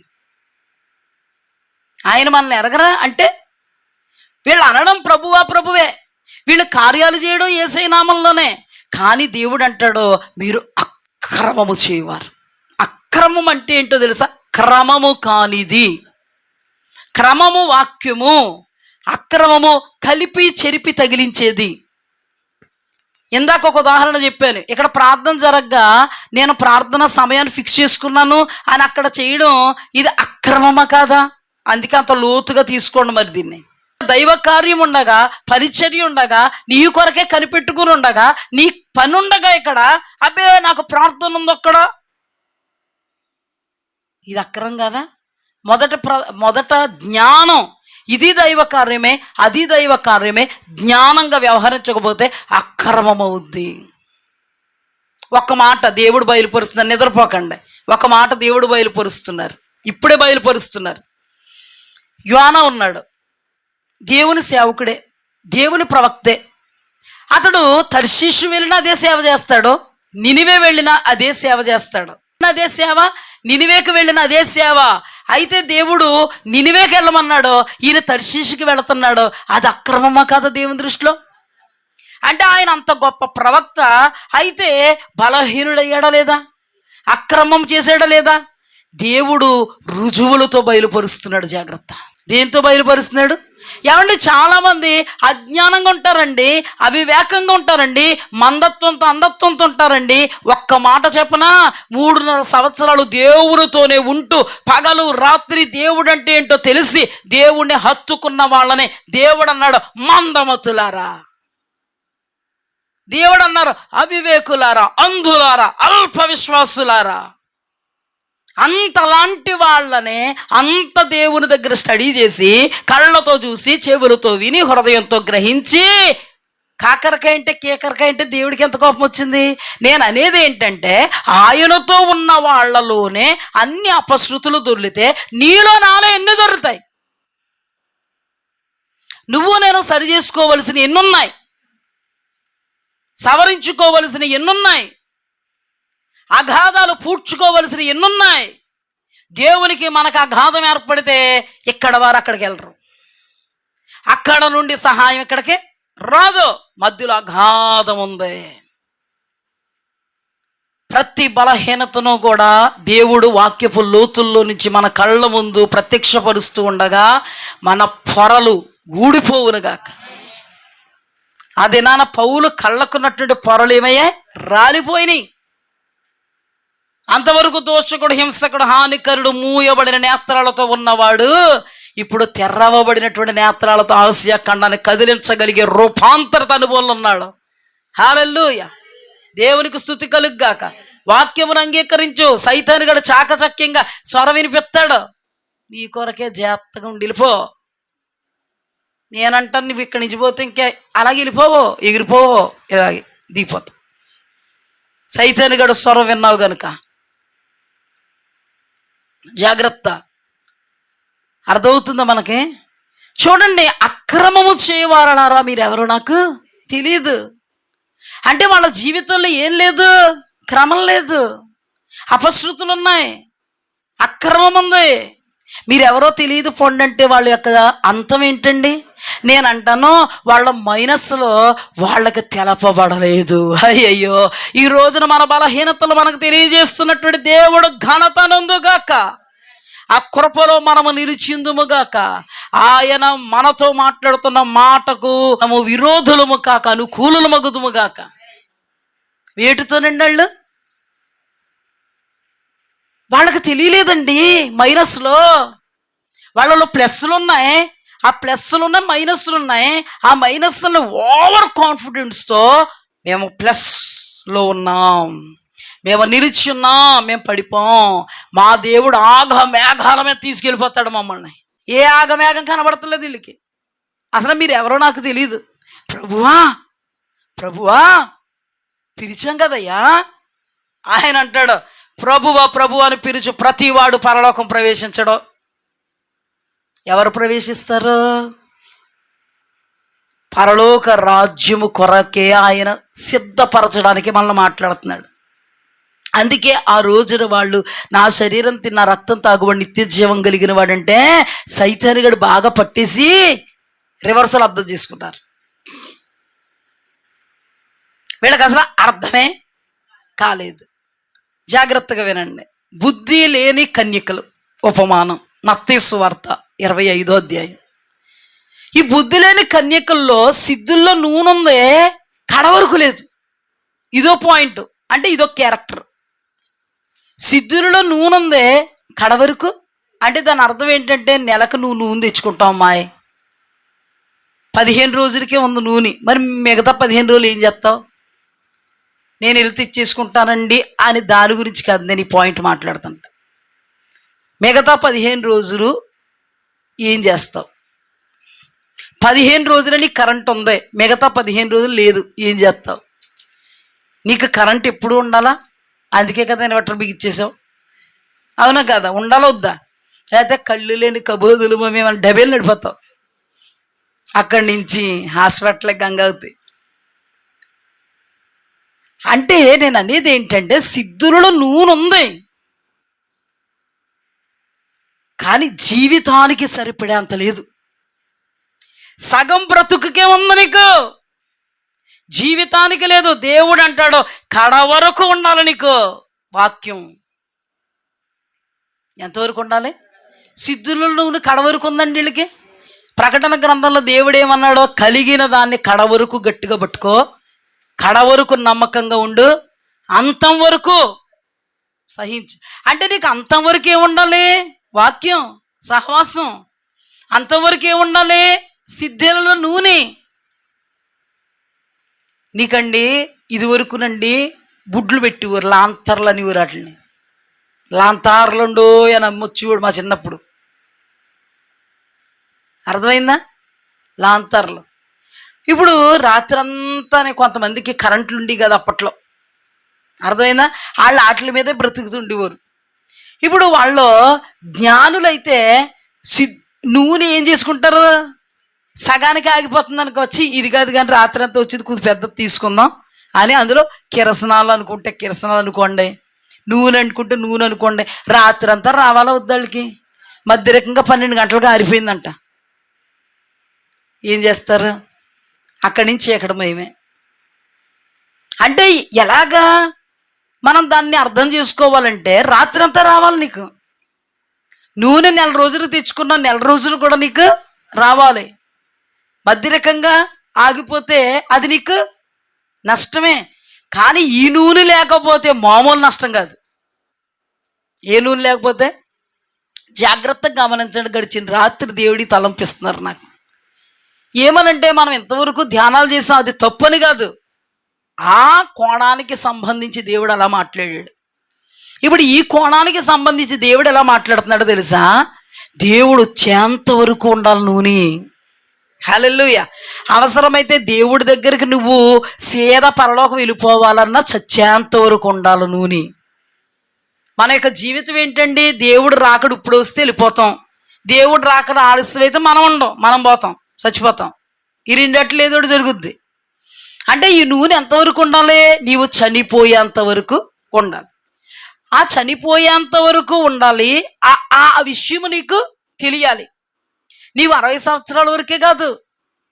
నేను చెప్పేది ఏంటంటే, సౌలు ప్రారంభం చాలా బాగుంది, ఆ తర్వాత నుంచి ముగింపు బాలే, సగం నుంచి ఏమీ బాలే. అలాగని ఇవి ఫస్ట్ ఉన్నటువంటి ఆ నూనె వలన అతని యొక్క జీవితం, అతని యొక్క క్రియలను బట్టి దేవుడు పరలోకం తీసుకెళ్తాడా? అందుకే దేవుడు కలిగిన దాన్ని గట్టిగా పట్టుకో. కొందరండి మేము తొలి దినాల్లోని సైతాన్ని ఊపేసామంటారు. నేనంటాను ఇప్పుడు నిన్ను ఊపేస్తుంది ఎవరు? నేను అనేది ఏంటో తెలుసా? తొలి దినాల్లో నువ్వు సైతాన్ని ఊపో, ఇంకా అంతకంటే ఎక్కువగా ఊపగలిగే కృపను, కెపాసిటీని దేవుడిస్తాడు. కానీ నువ్వు మధ్యరకంగా ఏమైపోయావు? ఆరిపోయావు. వాళ్ళు ఏమైపోయినాయి అంట? సిద్ధిలో నూనె లేక ఆరిపోయినాయి అంట. నాకు తెలుసండి చాలామంది అండి, మేము ఆదిలో ఇలా అంటారు, మధ్యలో పడిపోతారు, చచ్చిపోయిన తర్వాత సమాధి మీద ఏమని రాస్తారు? మంచి పోరాడి పరుగు తొదముట్టించిందని, విశ్వాసాన్ని కాపాడుతుంది అంటారు. జ్ఞాపకార్థ కొడుకులు ఏయోడు చెప్పాలి కదా, సెకండ్ పార్ట్ చెప్పం.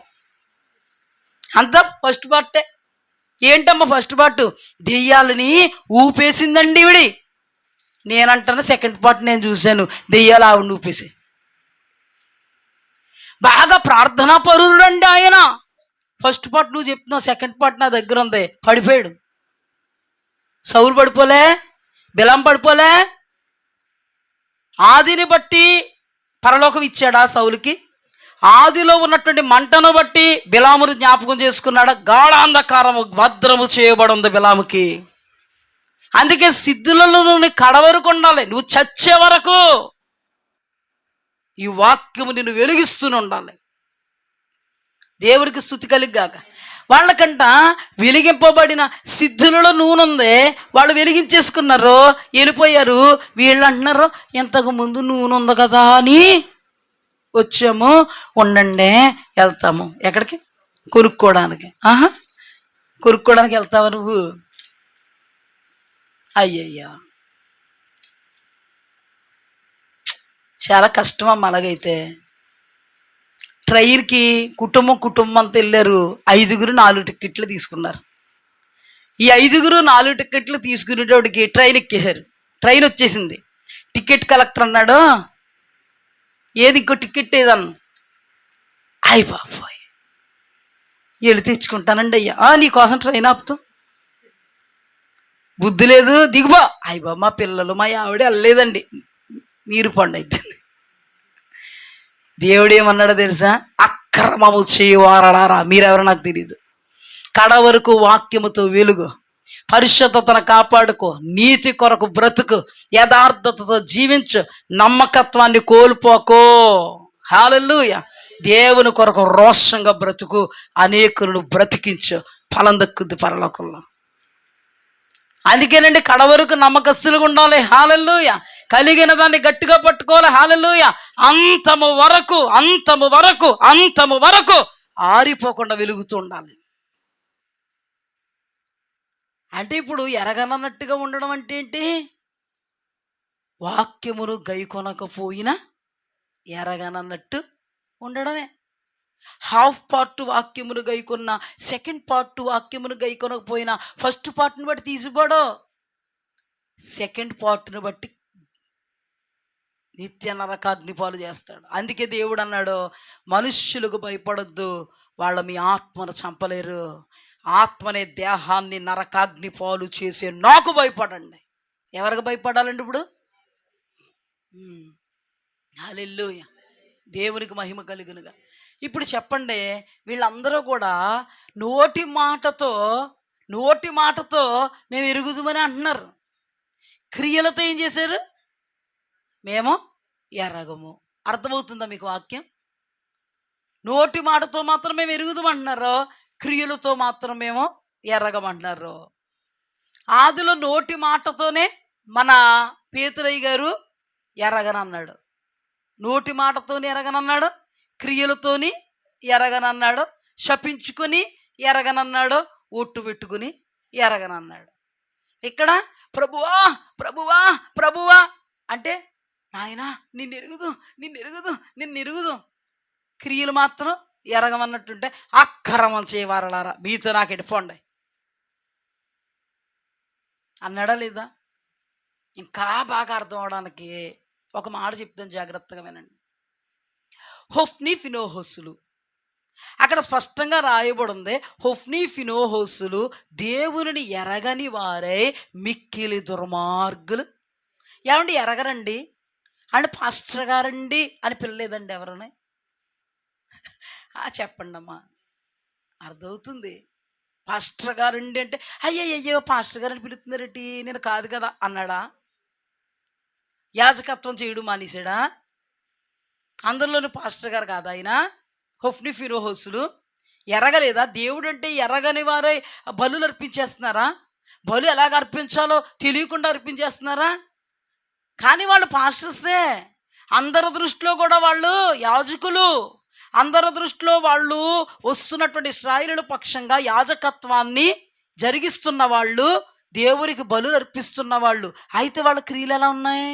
బలిపీఠం దగ్గర దేవునికి సంబంధించిన దాన్ని దేవుడు వాళ్ళకే ఇది అని ఇచ్చాడు, దేవుడికి సంబంధించింది పట్టుకుంటున్నారు వాళ్ళు. అంటే అక్రమ కదా. ఈ రోజున దైవజనుడిని దేవుడు అద్భుతంగా పోషించుకుంటాడండి. దేవుడు వాక్యంలో నిలబడినటువంటి దైవజనుడికి ఏ కొదువ చేయడు. దేవుడు అంటాడు, మీకు ఏది కావాలో నాకు తెలియదు, ఏది తినాలో, ఏం త్రాగాలో, ఏం ధరించుకోవాలో ప్రొవైడ్ చేసేది ఆయన. కొంతమంది దైవజనులు పక్క త్రోవలు పడతా ఉంటారు, ధన వ్యామోహంలో పడిపోయి. ఒక మాటలో చెప్పాలంటే దైవ కార్య విషయంలో బలిపీఠం దగ్గర వాళ్ళకి ఎంత మాంసం తీసుకోవాలో దేవుడు చెప్పాడు, ఇది మీది, మిగిలింది నైవేద్యాన్ని అర్పించాలి. ఆ నైవేద్యాన్ని అర్పించేది చాలా గొప్ప ప్రాసెస్. అది దేవునికి అక్కడ నిలిచినటువంటి భక్తుడికి మధ్య అనుసంధానము చేయగలిగేటువంటి ప్రక్రియ. అది వాళ్ళ పక్షంగా పాపాలు క్షమింపబడడానికి, దేవుడిని శాంతింపజేయడానికి వాళ్ళు చేస్తున్నటువంటి బలులు, ఆ ప్రక్రియ అంతా కూడా చాలా ప్రాముఖ్యమైంది. అలాంటిది వీళ్ళేమంటున్నారు తెలుసా? ఉడికిన మాంసం వద్దు. ఉడికిన మాంసం అనేది దేవుడు ఇచ్చాడు అక్కడ ఆ సందర్భంలో. మాకు ఉడికిన మాంసం వద్దు, టేస్ట్ ఉండలేదు, మాకు పచ్చి మాంసం కావాలి. అలా కాదయ్యా, కొవ్వుని ఇంకా దహించలేదు, సువాసన కలిగినటువంటి నైవేద్యం దేవునికి హోమం. అదేంటి అంటే పనోళ్ళు దౌర్జన్యం చేసి లాక్కుని వెళ్ళిపోతున్నారు. చాలామంది దైవజనుల్ని దేవుడండి చూడాల్సిన విధానంలో చూస్తాడు, కానీ దేవుడిచ్చిందంతా సంతృప్తి చెందరు. అక్రమము కోరుకుంటూ తనకి సంబంధించనిది కానీ దాని మీద మనసు పెట్టుకుంటారు. నేను అంటాను, దైవజనులు ఉంటారు, ఇందులో విశ్వాసులు ఉంటారు. హల్లెలూయా, దేవునికి స్తుతి కలిగాక. అవునా కదా? మీకు బాగా అర్థం కావాలంటే దీన్ని బట్టి నేను చెప్తున్నాను. ఇప్పుడు అననీయ సప్పేరాలు దేవునికి మొక్కుకున్నారా? దేవరదే చెప్పండి. అది దేవునిది అయినప్పుడు దేవునికి ఇవ్వాలా వద్దా? వాళ్ళు ఇవ్వాలా? ఇవ్వకుండా ఏం చేశారు? కొంత దాచుకున్నారు. అంటే దేవునికి సంబంధించింది ఇచ్చేసి మనం చేతిలో ఏం చేసేయాలి? అమ్మయ్యా ఏం ఆనందించాలో తెలుసా? అమ్మయ్యా బరువు దిగిపోయింది, ఇది నా దగ్గరుంటే నన్ను శోధించి నన్ను అలాగెలా చేసి శోధనలో పడేయకుండా నా దేవుడు ఈ బరువు అంతా కూడా నా మీద దింపేసినందుకు దేవుడికి స్తుతి కలుగుగాక. హల్లెలూయా. దశంభాగాలు ఎవరి? అమ్మయ్యా ఎప్పుడు ఇచ్చేయాలా? అమ్మయ్యా బరువు వదిలిపోయింది. ప్రథమ ఫలాలు ఎవరి? అయ్ బాబాయ్ దేవుడికి అంతే. అది నువ్వు ఉంచుకున్నావు అనుకో, అది ఏంటి అర్థం? అది నువ్వు వాడుకున్నావు అనుకో, అది ఏంటి అర్థం? కొంతమంది అండి వాడుకుని మరీ ఇస్తారండి. దేవుడు కూడా నీకు కరెక్ట్గా టైం వచ్చేటప్పుడు ఆయన ఇవ్వకుండా నీకు గుప్పిలు బిగబెట్టేసి ఇస్తే ఎలాగుంటుంది చెప్పు ఒకసారి. ఇది కూడా క్రమం అంటే క్రమమే. హల్లెలూయా. దేవునిది అంటే అందులో ఒక్క రూపాయి కూడా ఆశించడానికి లేదు నీకు. క్రమం అంటే మళ్ళీ మనం అనుకుంటాం, హొఫ్ని ఫినోహోసులు దేవుడిని ఎరగని వారే ఉన్నారు, బలిపీఠం మీద ఎన్ని ఆశించేశారు, వాళ్ళది కాంతి ఎందుకు, దేవుడిది ఎందుకు ఆశించడం అన్న మైండ్ వచ్చేద్ది విశ్వాసుడికి. ఇంకా కొంచెం లోతుకి వెళ్తే మరి నువ్వేం ఆశిస్తున్నావు అనే థాట్ రావాలి. అర్థమైందా? వాడుకుని ఇస్తావా? నువ్వు వాడుకుని ఇస్తే దేవుడు కూడా నీకు వాడుకుని ఇస్తాడు. 4 రోజులకు 4 లక్షలు రావాలి, 4 నెలలు అవుతుంది. వడ్డీ ఎంత పెరుగుద్ది నీకు? ఓ మాట, ఎంత కఠినమండి అని అనుకోకండి, ఈవిని అపేక్షించి చెప్పం. హల్లెలూయా. క్రమపరచబడడానికి దేవుడు మా ముందుండి మమ్మల్ని నడిపిస్తున్నప్పుడు మా ముఖాంతరంగా మీరు వాక్యమును నెరవేర్చువారై దేవుని ఎదుట ప్యూర్గా ఉండి నిమిత్తం, పరిపూర్ణంగా ఉండి నిమిత్తం మాత్రమే దేవుని ఎదుట ప్రకటిస్తున్నాం. ఇందుకు దేవుడు సాక్షి. నేను ధైర్యంగా చెప్తున్నాను, దేవుడు సాక్షి. ఎందుకో తెలుసా? ఈవిని అపేక్షించి చెప్పట్లేదు అని రుజువుపరచుకోవడానికే బైబిల్ పట్టుకుంటున్నాను. ఇది లేకపోతే నమ్మరండి బాబు. కొంతమంది పక్కకి వెళ్ళి డబ్బు పిచ్చెక్కేసింది. కొంతమంది ఉంటారండి బాబు, ఏం మాట్లాడతారో నోటికి. ఆడు పక్కకి వెళ్ళి ఏమన్నారు, ఇది కఠినమైన మాట. ఎవరు తొందరగా వెళ్ళిపోవాలి మీరు. ఏ మాట ఇది? కఠినమైన మాట. మరి పాస్టరమ్మ గారు వాడుకుని ఇవ్వకూడదు అంటున్నారు, ఇది కఠినమైన మాట కాదు కదా. దేవుడు నీ చేతుల్లో పెట్టాడా, అందులో ఆయనకి తీ. హల్లెలూయా.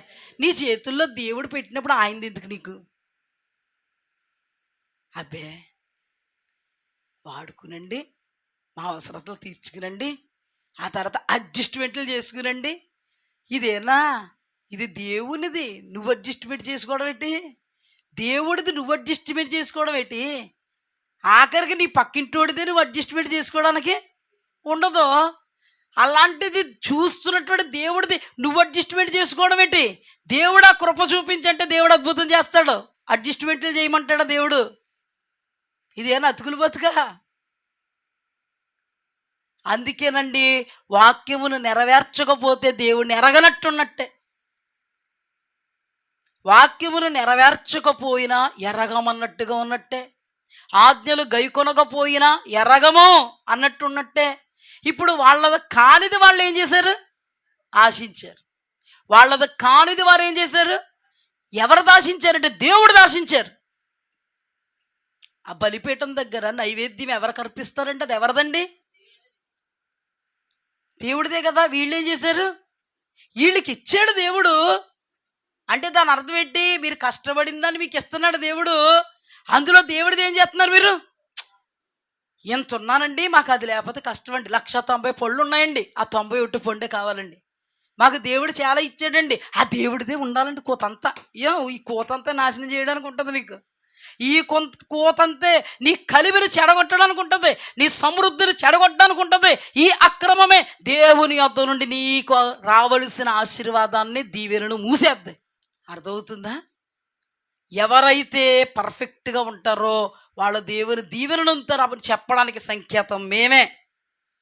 హల్లెలూయా. అడ్జస్ట్మెంట్లు చేయమండి ఇందులో. అయ్యి బాబు ఎప్పుడు ఇచ్చేయాలో, అమ్మయ్య 1వ తారీఖు వచ్చింది ఇచ్చిపడేయాలి, లేకపోతే అది మా దగ్గర ఉండకూడదు. అది మన దగ్గర ఉంటే మనకే పాపమే కాటేస్తుంది. ఏ రోజన్నా అది మంచా చెడా? ఇప్పుడు వీళ్ళేం చేశారు? దేవుడితో కావాలి, మాకు దేవుడిది కావాలి.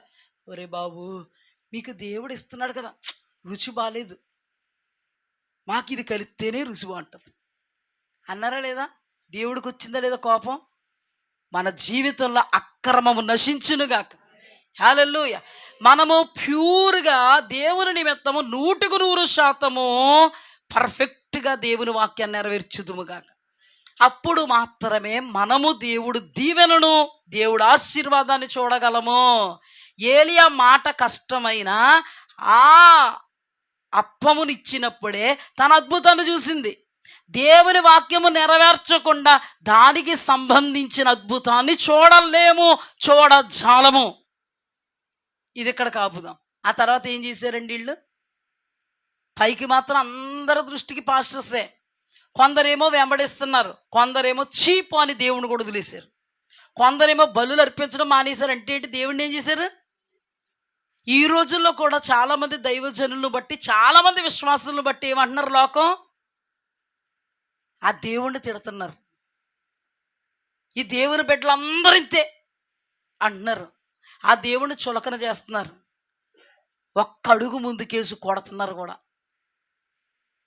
జరుగుతున్నాయా లేదా? అయితే ఈ అక్రమాన్ని ఎవరు చూస్తున్నారు? పైకి మాత్రం అతను దైవజనుడే, పైకి మాత్రం అతడు యాజకుడే, పైకి మాత్రం అతని దగ్గరకు వచ్చినటువంటి విశ్వాసులకు ప్రార్థన చేసేవాడే, పైకి మాత్రం వాళ్ళ పక్షంగా బలులు అర్పించేవాడే. ఈ లోపల క్రియలు, అక్రమము ఎవరు చూస్తున్నారు? ఇప్పుడు చెప్పండి, వాళ్ళు ఏంటి? ప్రభువా ప్రభువా అని పిలుస్తున్న వాళ్ళే. కానీ మత్తయి సువార్త 7లో ప్రభువా ప్రభువా అని పిలిచినంత మాత్రాన పరలోక రాజ్యం ప్రవేశించరు. తండ్రి చిత్తమును చేయువాడే, అంటే తండ్రి చిత్తం ఏంటి? వాక్యమును నెరవేర్చువాడే. హల్లెలూయా. వాక్యమును నెరవేర్చువాడే పరలోకం ప్రవేశిస్తాడు. వాని మీదకి ఈ లోకములో దేవుడు అద్భుతాలు, ఆశ్చర్య మహాశ్చర్య సూచక్రియలు, దేవునికి సంబంధించిన కార్యాలు, మేలులు పొందుకుంటాడు. దేవునికి మహిమ కలుగుగాక. హల్లెలూయా. ఇవన్నీ దేవుడికి చూసి దేవుడి దృష్టిలో వీళ్ళు ఏమయ్యారు? అందుకే అక్కడ రాయబడింది, యెహోవాను ఎరగని వారై మిక్కిలి దుర్మార్గులను రాయబడింది, తమ్మును తామే శాపగ్రస్తులుగా చేసుకున్నారు. ఇంకెందులో పడ్డారంటే వీళ్ళు? స్త్రీ వ్యామోహము. ఎవరండి వీళ్ళు? దైవజనులు. ఈ రోజుల్లో దైవజనులైన విశ్వాస జనాంగమైన ఇది అక్రమ కదా, ఇది అక్రమ కదా.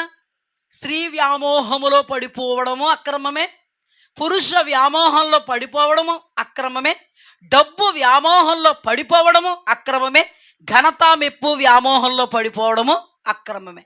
సౌలు ఎందులో పడ్డాడు? ఇల్లెల్లి విశ్వాసి, దైవజనుడు కాదు, విశ్వాసి ఎందులో పడ్డాడు? ఏ అక్రమంలో? ఘనపరచాలంటే నన్నే, ఘనపరచాలంటే దావీదుని ఘనపరిస్తే ఊరుకోం, నన్నే.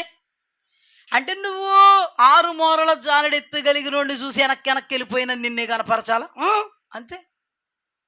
మేమేదనుకుంటే జరగాలంతే. అంటే మీ సైన్యము ఎదుట కూడా పిల్లి పిల్లలాగా అడిగిపోతున్న నిన్నే కనపరచాలా? మరి దావీదు ఇంతే ఉన్నాడు, గొలియాతు అంతున్నాడు ఉన్నత దేహుడు. అయినా దావీదు తన ప్రాణాన్ని ఎదురొడ్డి అద్భుతమైనటువంటి విజయాన్ని ఇస్తే అతడికి 10,000 కొలది అనకూడదా? అనేకూడదు. ఘనత మెప్పు విషయంలోనే సౌలు పడ్డాడు. అప్పటి నుంచే విషపు చూపు నిలిపాడు, అప్పటి నుంచే చంపాలని ప్రయత్నించాడు. ఆ స్థానం నాదే, ఏది ఆ సింహాసనం నాదే బాబు, కట్టేసుకు. అయితేనే పురుకొస్తా కట్టుకోక తెగిపోద్ది. ఏది ఆశించకూడదండి. దేవుడు పెట్టాడా? స్తోత్రం. దిగిపోయామా? స్తోత్రం.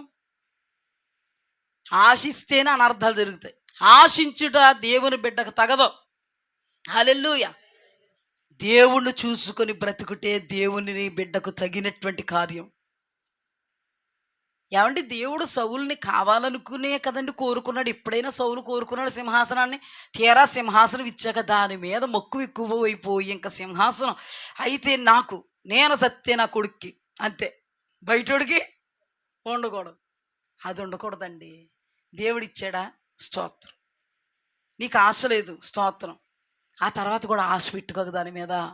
ఈ లోకంలో ఉన్నది ఏదైనా మనల్ని విడిచి వెళ్ళిపోద్ది. అవసరమైతే మన శరీరాన్ని ఎంతో ప్రేమిస్తాం మనం, మన శరీరమే మనల్ని విడిచి వెళ్ళిపోతే మంటికి మన్నైపోద్దండి శరీరం. అలాంటిది శరీరులమైనటువంటి మనం, ఈ లోకమంతా అశాశ్వతం. ఈ లోకమును దేని మీద కూడా మన మనసు పెట్టుకోకూడదు. ఇట్టి కృపలో దేవుడు మనల్ని నడిపించునుగాక. ఇస్తే అందంగా తీసుకో, కావాలనుకోకో. అది ఇచ్చో కదా, అదే కావాలి, అంతకంటే ఎక్కువ కావాలి అనుకోకు, పాడైపోతాం. ఎలా మారిపోయాడు? అది ఎలాగుంది, అంతం ఎలా ఉందండి? నేను అంటున్నాను, ఇప్పుడు స్త్రీ వ్యామోహంలో పడేస్తాడు. పురుష వ్యామోహాల్లో పడేస్తారు. దేవుని బిడ్డలు వాళ్ళ దైవజనులైన దైవజనురాండ్రైన విశ్వాస జనాంగంలో ఎవరైనా అది అక్రమే. ఇప్పుడు హొఫ్ని ఫినోహోసులు స్త్రీ వ్యామోహంలో పడేస్తే వాళ్ళు పాపములో మునిగి తేలుతున్నారు, కానీ వాళ్ళు పాస్టర్సే. విశ్వాస జనాంగం అనబడేటువంటి వాళ్ళు ఈ రోజుల్లో అక్రమమైనటువంటి విధానములు, అక్రమ సంబంధాలలో ముందుకు వెళ్ళిపోతూ ఉన్నారు, మురుగుతున్నారు, తేలుతున్నారు. కానీ వాళ్ళు విశ్వాసులే, క్రైస్తవులే. కానీ వాళ్ళు దేవుడి దగ్గరకు వచ్చి ప్రభువా ప్రభువా అన్నారంటే దేవుడు ఎలా చూస్తాడో తెలుసా? ప్రభువా ప్రభువా ప్రభువా ప్రభు అని పిలుచు ప్రతివాడు పరలోకంలో ప్రవేశించడు. వాక్యాన్ని నెరవేర్చేవాడు ప్రవేశిస్తాడంటే నాకు భయపడి బ్రతుకును అదుపులో పెట్టుకున్నవాడు ప్రవేశిస్తాడు. ఇప్పుడు కూడా మీరు నిద్రను అదుపులో పెట్టుకోవాలి. జాగ్రత్త. ఎందులో పెట్టుకోవాలి? అదుపులో. అదుపు తప్పుతున్నారు జాగ్రత్త. అంటే సైతానిగాడి అలా తీసుకెళ్ళిపోతున్నాడు జాగ్రత్త. అదుపులో పెట్టుకోండి. హల్లెలూయా హల్లెలూయా చెప్పండి. అదుపులోకి వెళ్ళిపోద్దంట. బీపీ షుగర్లు ఎలాగ అదుపులో పెట్టుకుంటామో దీన్ని కూడా అదుపులో పెట్టుకోవాలంట. దేవునికి స్తుతి కలుగ్గా. ఇప్పుడు ఏం చేశారు? పాపములో పడిపోయారు. ఇలాంటి వాళ్ళు ప్రభువా పొద్దున్న లేస్తే ప్రార్థన చేశాం కదయ్యా, ఉపవాస ప్రార్థనలు చేశాం కదయ్యా, నీ కొరకు ఎంతో విరామములని పరిచర్యలో వాడబడిపోయాం కదయ్యా, మమ్మల్ని వాడుకున్నావు కదయ్యా. అక్రమము చేయవరడారా కలిగిందని గట్టిగా పట్టుకున్నారు వాళ్ళు. మొదట బాగానే ఉన్నాడు సౌలు, తర్వాత ఏమయ్యాడు? బిలాం బాగానే ఉన్నాడు, తర్వాత ఏమయ్యాడు? నువ్వు నేను మొదట బాగానే ఉన్నామేమో, ఇప్పుడు ఏమయ్యాం? జాగ్రత్తగా చూసుకో. తర్వాత ఏమైపోతున్నాం చాలా జాగ్రత్తగా చూసుకో. నిలబడ్డావా పడిపోయావా? వాక్యం చెప్తుంది. మన జీవితంలో దినాభివృద్ధిని కోరుకుంటామండి శారీరకంగా. నేనంటాను నీ జీవితంలో దినాభివృద్ధిని ఆత్మీయంగా కోరుకో. హల్లెలూయా. పరిశుద్ధతను కాపాడుకో.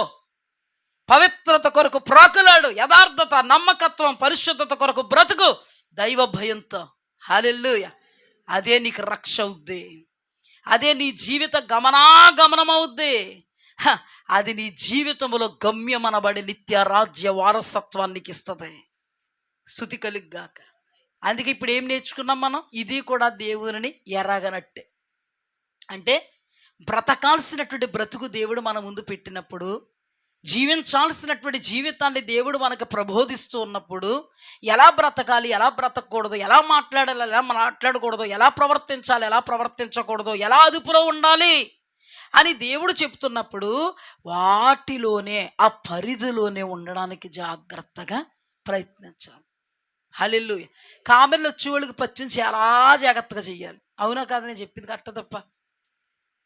పాము కరిసినుడికి కూడా పచ్చిని చాలా బాగా చేయాలి. అవునా కదా? కరెక్ట్ తప్పని చెప్పింది. పచ్చి అంటే ఏంటి? పరిధి. పచ్చి అంటే ఏంటి? పరిధి. పరిధి తప్పి ప్రవర్తించావనుకో అంటే ఈ పరిధిలో గోంగూర లేదు. ఏం లేదు ఈ పరిధిలో? నేను ఎవరి గురించి చెప్తున్నాను? మన గురించేనా? వీళ్ళ గురించినా? ఈ పరిధిలో ఏం లేదు? గోంగూర లేదు. ఈ పరిధిలో ఏం లేదు? చికెన్లు, మటన్లు లేవు. ఈ పరిధిలో ఏముంది? సప్పటి పప్పు. ఏముంది చెప్పండి అమ్మా? పరిధిలో లేదు కదా. పరిధిలో లేనిదాన్ని పక్కింటికి వెళ్ళి తెచ్చుకున్నాం. గోంగూర, చికెను, మటను ఏమవుతుంది చెప్పు? మరుక్షణం తేడా వస్తే కానీ వెళ్ళరులే డాక్టర్ దగ్గరికి. మరుక్షణం తేడా వచ్చాక డాక్టర్ దగ్గరికి వెళ్ళాక తిరగబెట్టేసాయి. ఏంటి? ఏమైపోతాం? ఏమవుద్ది? ముందే భయపడితే పక్కింటికి వెళ్ళి గోంగూర తెచ్చుకో కదా. ముందే భయపడితే ఫంక్షన్కి వెళ్ళినా కూడా పప్పట్టుపోతావు కదా. అవునా కదా? మరి నిద్రపోతుంటే ఏం చెప్పమంటారు? అదుపులో పెట్టుకోకుండా ఇలాగైతే పాపం పోద్దని కొంచెం అలా అలా తోలుతాం అనమాట. దేవునికి స్తుతి కలుగ్గాక. చూసారా ఎలాగ ఎగిరిపోయిందో? నువ్వు జాగ్రత్త పడకపోతే ఎవరికి నష్టం చెప్పమ్మా? నష్టం మనకేనా? ఇప్పుడు మనకు పరిధి ఇచ్చాడా లేదా? అన్నయో చేయుటకు మనకు స్వాతంత్రం ఉన్నది కానీ అన్నయో చేయదగినవి కావు. కామెర్లు వచ్చినోడికి అన్నీ తినుటకు స్వాతంత్రం ఉంది. వెళ్ళి తినేయచ్చు. తినదగింది కాదు, ఏ పోతాడు. అలాగే మనకు వాక్యం అనేటువంటి పరిధి ఉంది. అన్నీ చేయదగినవి అని అనుకోవడానికి మనం సరిపడం. అన్నీ చేసేయచ్చు నేను, నువ్వు అన్యుడువు కాదు, కుడి ఎడమలో తెలియని వాడవు కాదు. నీ దేవుడు మంచి ఏంటో చెడు ఏంటో, మరణ మార్గం ఏంటో జీవ మార్గం ఏంటో, ఇరుకు మార్గం ఏంటో విశాల మార్గం ఏంటో నీకు చెప్పాడు. ఏ మార్గములో వెళితే ఆశీర్వాదకరమో నిత్య రాజ్యమో, ఏ మార్గములో వెళితే నిత్య నాశనమో నిత్య నరకమో చెప్పాడు కదా. మరి డాక్టర్ కూడా అలా చెప్పాడు కదా, చెప్పాడా లేదా? డాక్టర్ అన్నీ ఏం చేయగలడా? తినొద్దన్న నువ్వు తింటే డాక్టర్ అన్నీ ఏం చేయగలడా? తిరగబెట్టేసిందని మాత్రం చెప్పగలను. ఐఎమ్ సో సారీ, రోజులు మాత్రమే, దానికి ఏం భయమే. అందుకేనండి దేవుడు అంటున్నాడు, నాకు భయపడండి, నా ఆజ్ఞకు భయపడండి, కట్టడకు భయపడండి, న్యాయ విధికి భయపడండి, నిబంధనకు భయపడండి, దైవ జనుల ముఖాంతరంగా విత్తబడుతున్న వాక్య సారాంశం యొక్క సత్యములు నిలబడడానికి గజ గజ ఒడుకుతూ భయపడండి. అప్పుడు ఏమవుద్ది?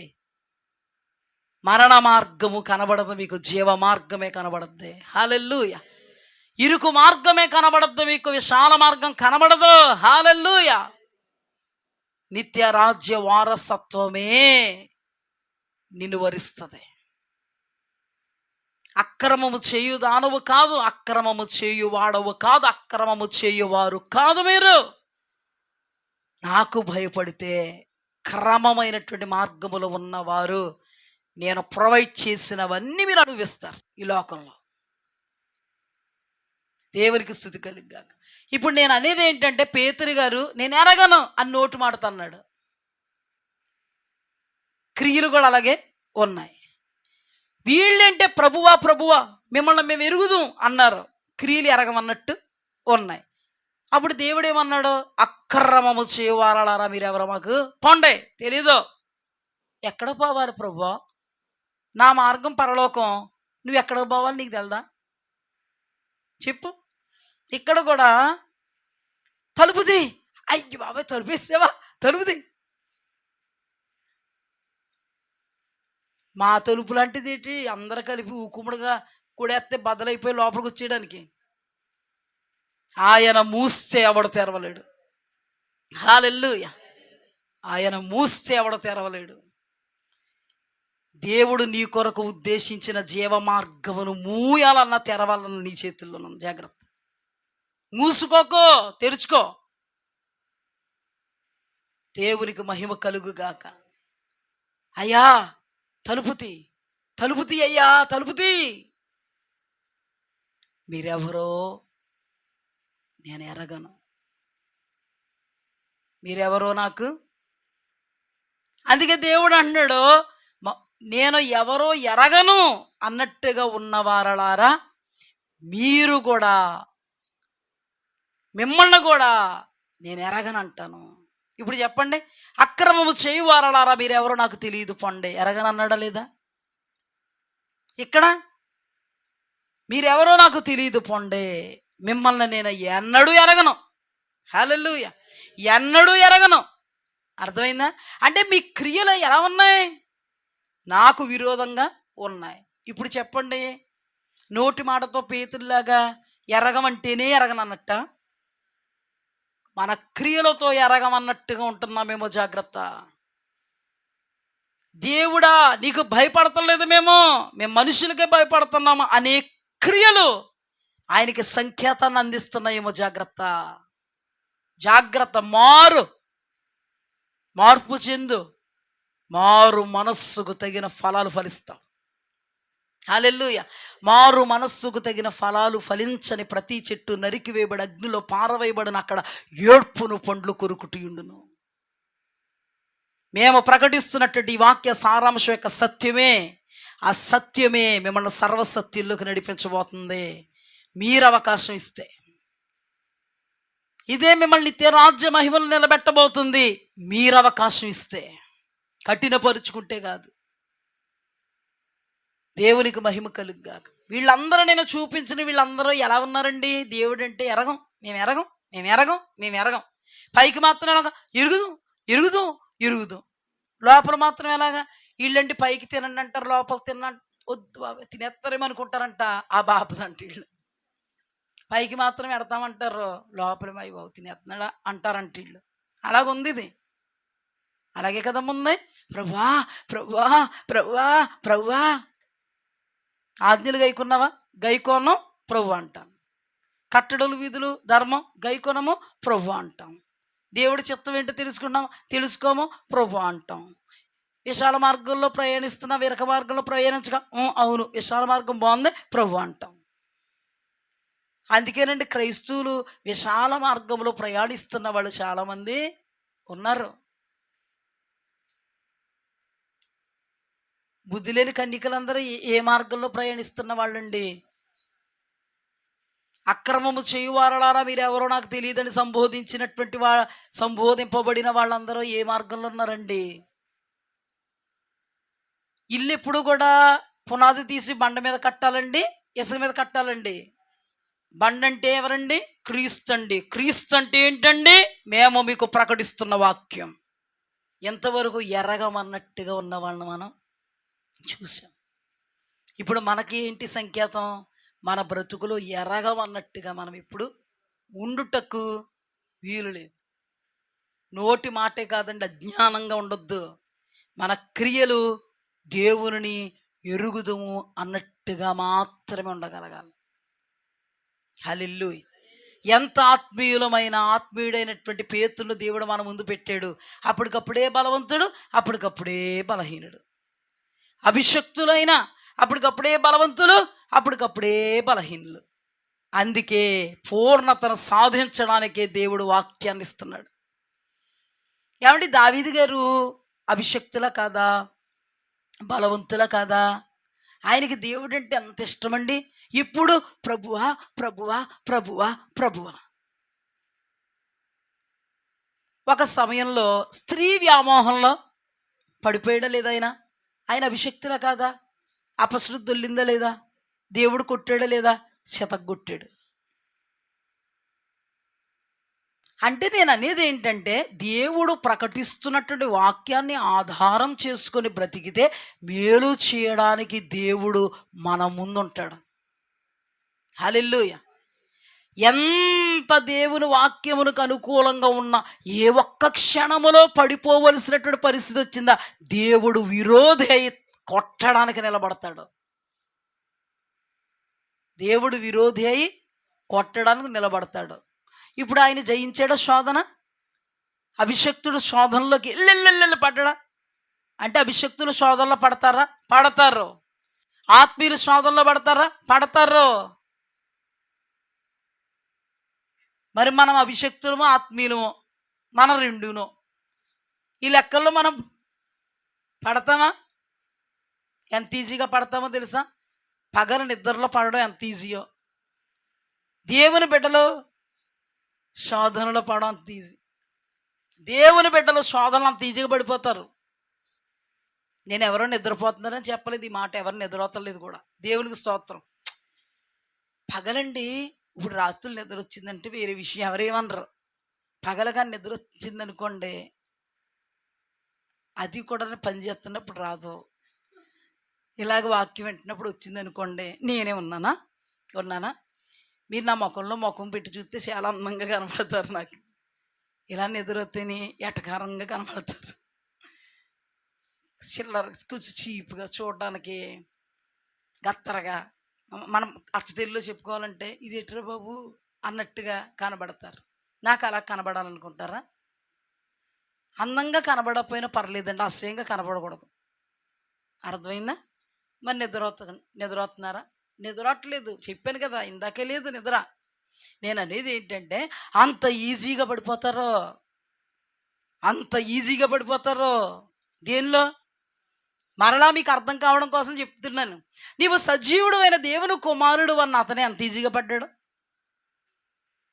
నిద్రట్లోకి ఎలాగెళ్తున్నంత ఈజీ, ఒక కురుకు పడిపోయాడు.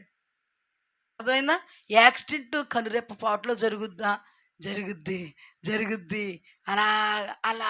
అలా స్లో మోషన్లో జరుగుద్దా? చెప్పండి అమ్మా. రెప్పపాటేనా? అప్పుడు కూడా గాయాలు రెప్పపాటున అయిపోతాయా? దెబ్బలు రెప్పపాటున అయిపోతాయా? ఈ నిద్ర కూడా రెప్పపాటు వచ్చేసిందా? మీకు తెలుసో లేదో, లారీలు నడుపుతారు కదా పాపం, వాళ్ళకి రాత్రులు నిద్ర ఉండదు కదా, పగల నిద్ర కాదురే, నిద్ర ఉండదు కదా, అయినా రాత్రులు నైట్ డ్యూటీలు ఉంటాయి వాళ్ళకి. వాళ్ళు పాపం రాత్రి అంతా బాగానే నడుపుతారండి. ఒక్కొక్కడు పగలో ఇలాగ వెళ్తాడు నిద్రలోకి, యాక్సిడెంటే. అలాగే ఎన్నో చూసాం. అంటే నిద్ర మబ్బు అకస్మాత్తుగా ఆవరించేది. అందుకే మెలకువగా ఉండి ప్రార్థన చేస్తే జయించగలుగుతాం. దేవునికి స్తుతి కలుగ్గా. ఇక్కడ చూడండి, దావీదు అకస్మాత్తుగా పడిపోయాడు, రెప్పపాటున పడిపోయాడు. మెలకుతున్నాడా? నేనే చెప్తాను మెలకుతుండడం అంటే ఏంటో. అకస్మాత్తుగా జరిగింది సందర్భం, చూడరాని కార్యాన్ని తెలియకుండానే చూసాడు.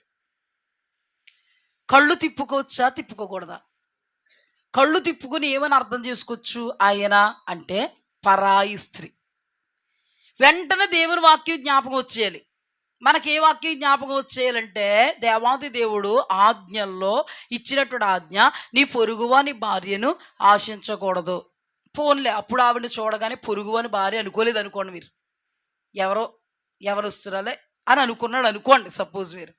అక్కడ కూడా వ్యభిచారం చేయకూడదు అని ఉందా లేదా? అంటే ఈ రెండట్లో కూడా అతనికి మెలకు ఉంటే భయపడుతుడా, భయపడకపోతుడా? మెలకు ఉందా? తప్పు చేశాడు, ఆ తప్పును కప్పిపుచ్చుకోవడానికి నరహత్య చేశాడు. సైతానుగాడు ఇలా పట్టుకుని గుంజేసాడు అనమాట, తిప్పేశాడు. పోయిన వారం మనం ధ్యానం చేసుకున్నప్పుడు జల్లిచ్చేసాడు. ఇలాగెళ్తే స్త్రీలో పడ్డాడు. ఆ స్త్రీని చూసి మళ్ళీ పాపం చేయడానికి తెచ్చుకున్నాడు కదా, ఇదో పాపం. ఆమె గర్భవతి అయిందని తెలిసి మళ్ళీ దురాలోచన ఆలోచించాడు, అదో పాపం. ఈ దురాలోచన అమలుపరచడానికి లెటర్ ఇచ్చి అమాయకుడిని చంపమని పంపాడు, ఇదో పాపం. అభంశుభం తెలియలేనుడిని బాగా వీరులు శూరులు ఉన్న వాళ్ళ దగ్గర ఎట్టేయండి అని సలహా ఇచ్చాడు. టోటల్గా ఒక్కదానికి లెక్క లేనటువంటి పాపాలంటే ఒక చెట్టు కొమ్మకి రెమలు వచ్చేసాయి. తద్వారా కొట్టబడడం మామూలు కొట్టబడలేదు. అంటే అభిషక్తులు కూడా పడతారా? మెలకు లేకపోతే పడతారు. అందుకే మీరు శోధనలో ప్రవేశించకుండానట్లు మెలకువతో ఉండి ప్రార్థన చేయండి. నేను ముందే చెప్పాను ఏమని, ప్రభా శోధకుడు వాడు శోధించేవాడు. ఈరోజు నే వాక్యం విన్నాం, ప్రభా నీ దాని మీద మేము ఆశ పెట్టుకోకూడదు, నీది మేము దొంగిలించే దొంగలం కాకూడదు, నీవు మాకు ఇచ్చిన దాన్ని బట్టే మేము సంతృప్తి చెందాలి, దాని మీదకే నీ దీవెన రావాలి. ఈ శోధనలో పడిపోకుండా కృపచూపు, నిన్ను ఎరగనట్టుగా ఉండకుండా కృపచూపు.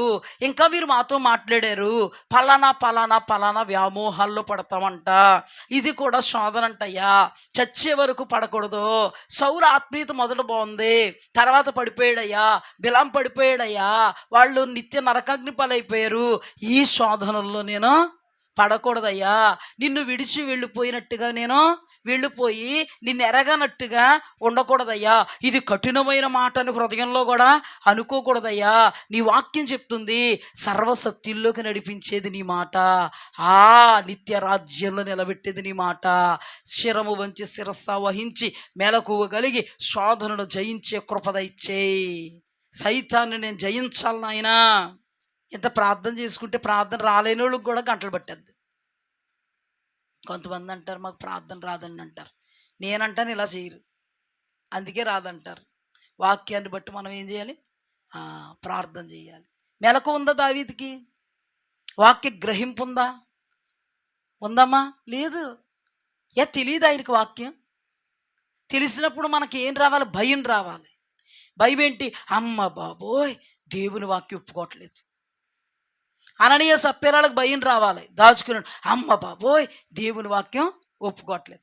ఆకానికి భయం రావాలి, అమ్మ బాబోయ్ దేవుని వాక్యం ముట్టొద్దంది ఒప్పుకోవట్లేదు. గెహాజీకి భయం రావాలి, అమ్మ బాబోయ్ దేవుని వాక్యం ఒప్పుకోవట్లేదు. దేవుడు అంటే భయం ఉండాలి. అందుకే దేవుడు అన్నాడు భయపడండి. హల్లెలూయా, హల్లెలూయా. ఆత్మను దేహమును నిత్య నరకాగ్నిపాలు చేయు దేవునికి భయపడండి. ఆత్మను చంపజాలని మనుష్యులకు భయపడద్దు. హల్లెలూయా. దైవ భయం ఏమన్నా ఉందా? దావీదుని జ్ఞాపకం చేస్తున్నాడు దేవుడు. ఒక్క పాయింట్ జ్ఞాపకం చేస్తున్నాడు దేవుడు. చూడండి, దావీదు బెత్షెబ భర్తను చంపించడానికి కారణం ఏంటో తెలుసా? మనుషులకు భయపడి. దేవుడికి తెలుసు అప్పుడే పాపం జరిగిపోయిందని. దేవుడు తెలుసు ఆమె గర్భములో పిండం ఉందని. దేవుడు తెరిస్తే భయం లేదు మనకి. దేవుడు చూసి చెప్తాడు. ఐటి దేవుడు చూసి చెప్పాలంటే టైం పడుతుంది. మనుషులు కానీ చూశారంటే పక్కింటి వాళ్ళకి, ఎదురింటికి, వెనకింటి వాళ్ళకి అవసరమైతే ఫోన్లు చేసి మరీ చెప్పేస్తారు. బాబోయ్, ఇది అజ్ఞానం.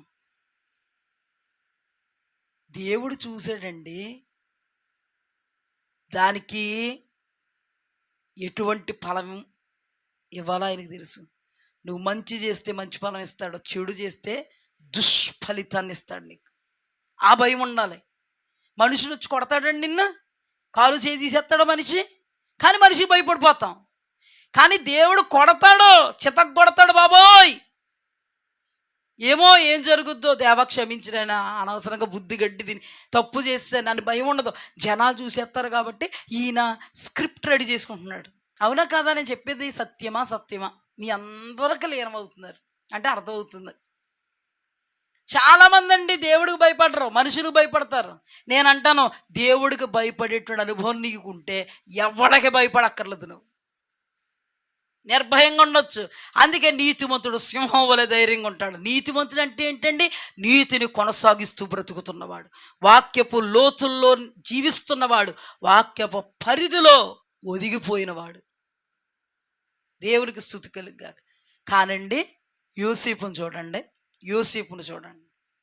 యోసేపు విషయంలో ఆమె మాటి మాటికి తొందర పెడుతుందంట. పాపము నిమిత్తం ఆమె మాటి మాటికి తొందర పెడుతుందంట.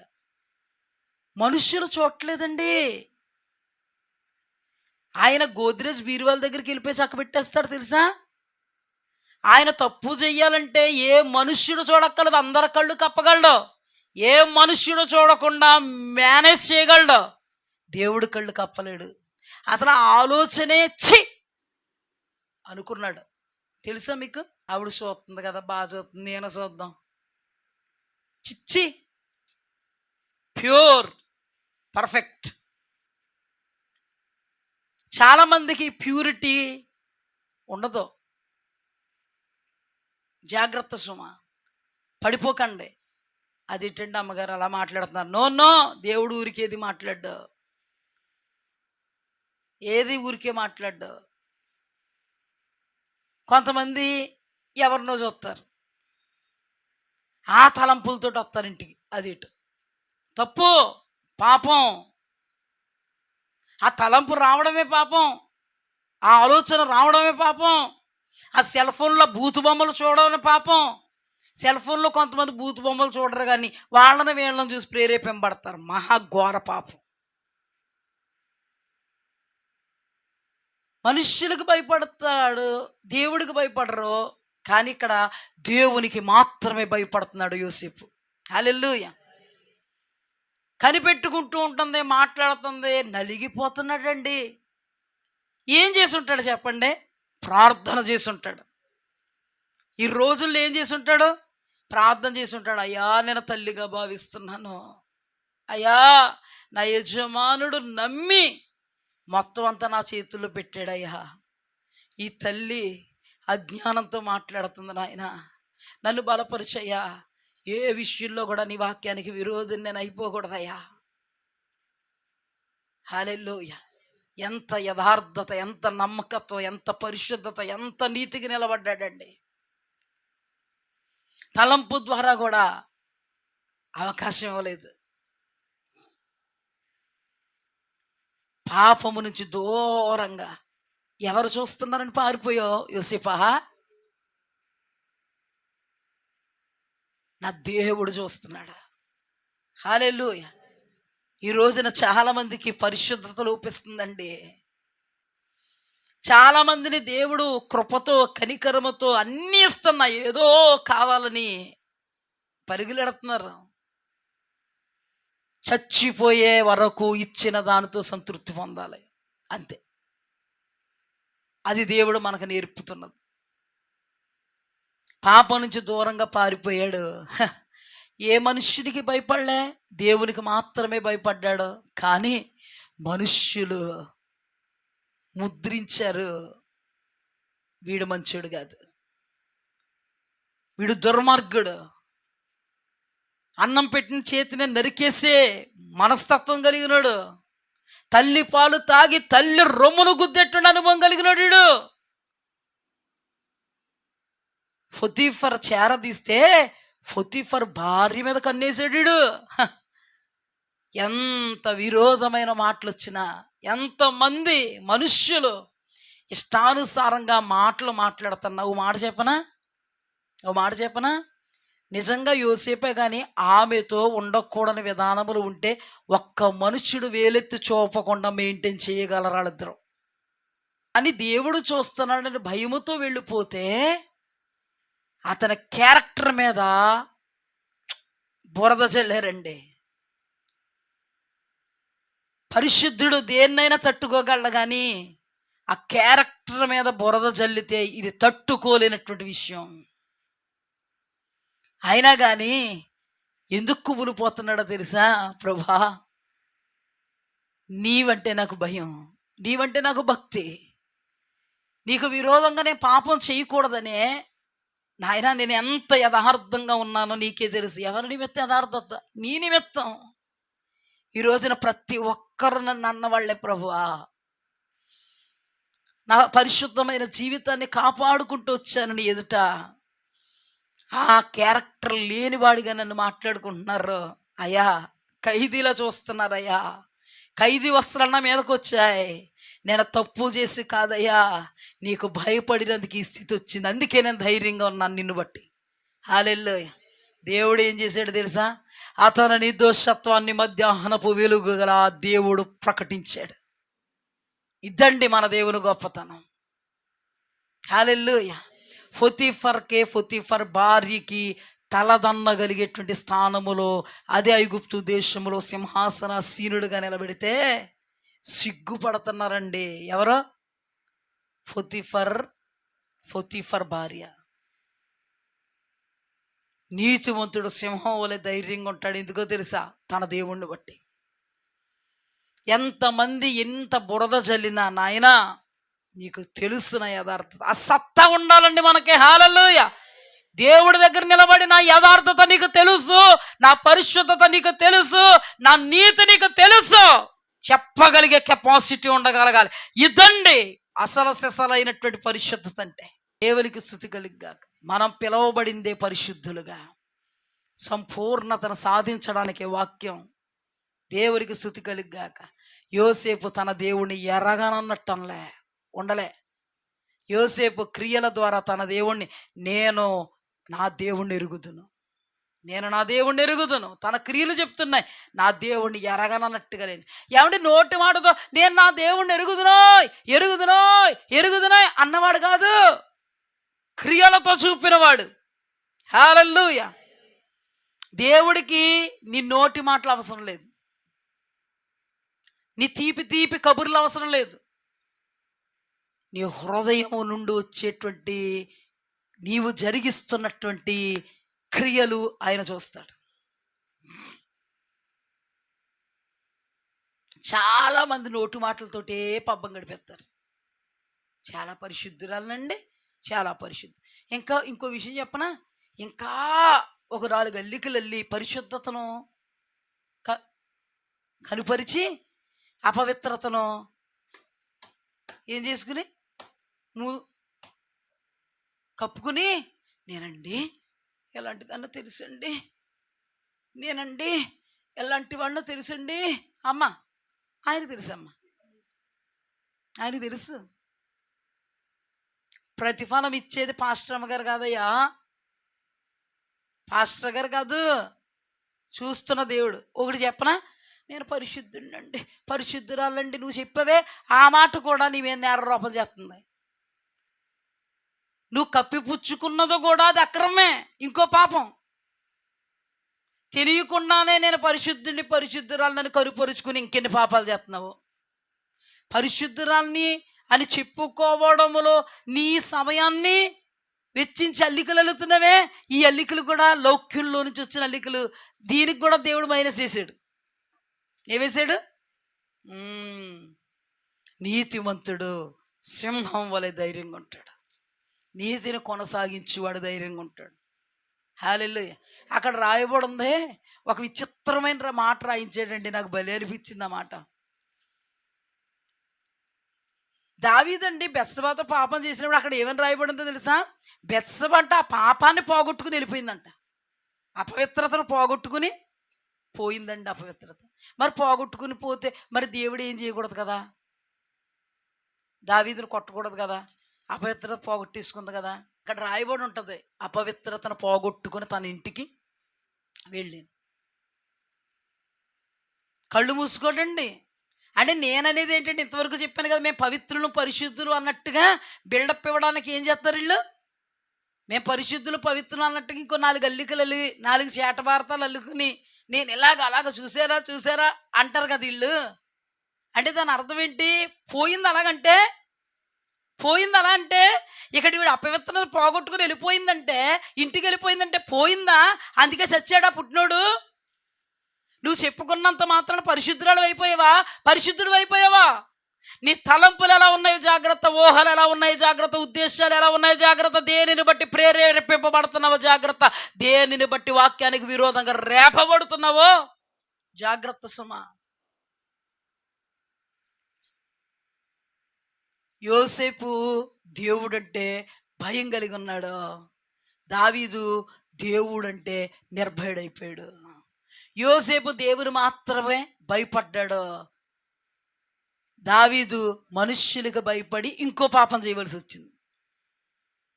మనుష్యులకు ఇందాక నుంచి అదే అంటున్నాను, మనుషుల దగ్గర పరిశుద్ధులను పవిత్రులని చెప్పుకోవడానికే ఇంకా అల్లికలల్లి ఇంకా పాపాత్ములు. ఎందుకంటే ఈ అల్లిక దేవుని దృష్టికి ఇది అక్రమమే. చేసింది అక్రమం కప్పుచ్చుకోవడానికి ఇంకో అక్రమం చేస్తున్నాం.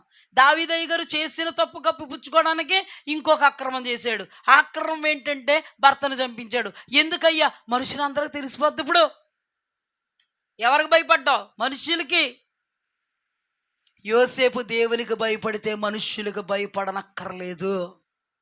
ఆఖరికి మనుష్యులు లేనిపోయిన అల్లికలల్లి మాట్లాడినా దేవుడు అన్నవాడు నిర్దోషత్వాన్ని వెల్లడిపరుస్తాడు మధ్యాహ్న వెలుగుల. ఇప్పుడు నేను చెప్పేది ఏంటో తెలుసా? ఎల్లెల్లి అయ్యగారు ఇందులో పడ్డారు. ఏ అయ్యగారు ఇందులో పడ్డారు అంటే అభిషక్తులైనా పడిపోతారు, జాగ్రత్త. ఆత్మీయులైనా పడిపోతారు, జాగ్రత్త. పడగొట్టువాడు సాతాను.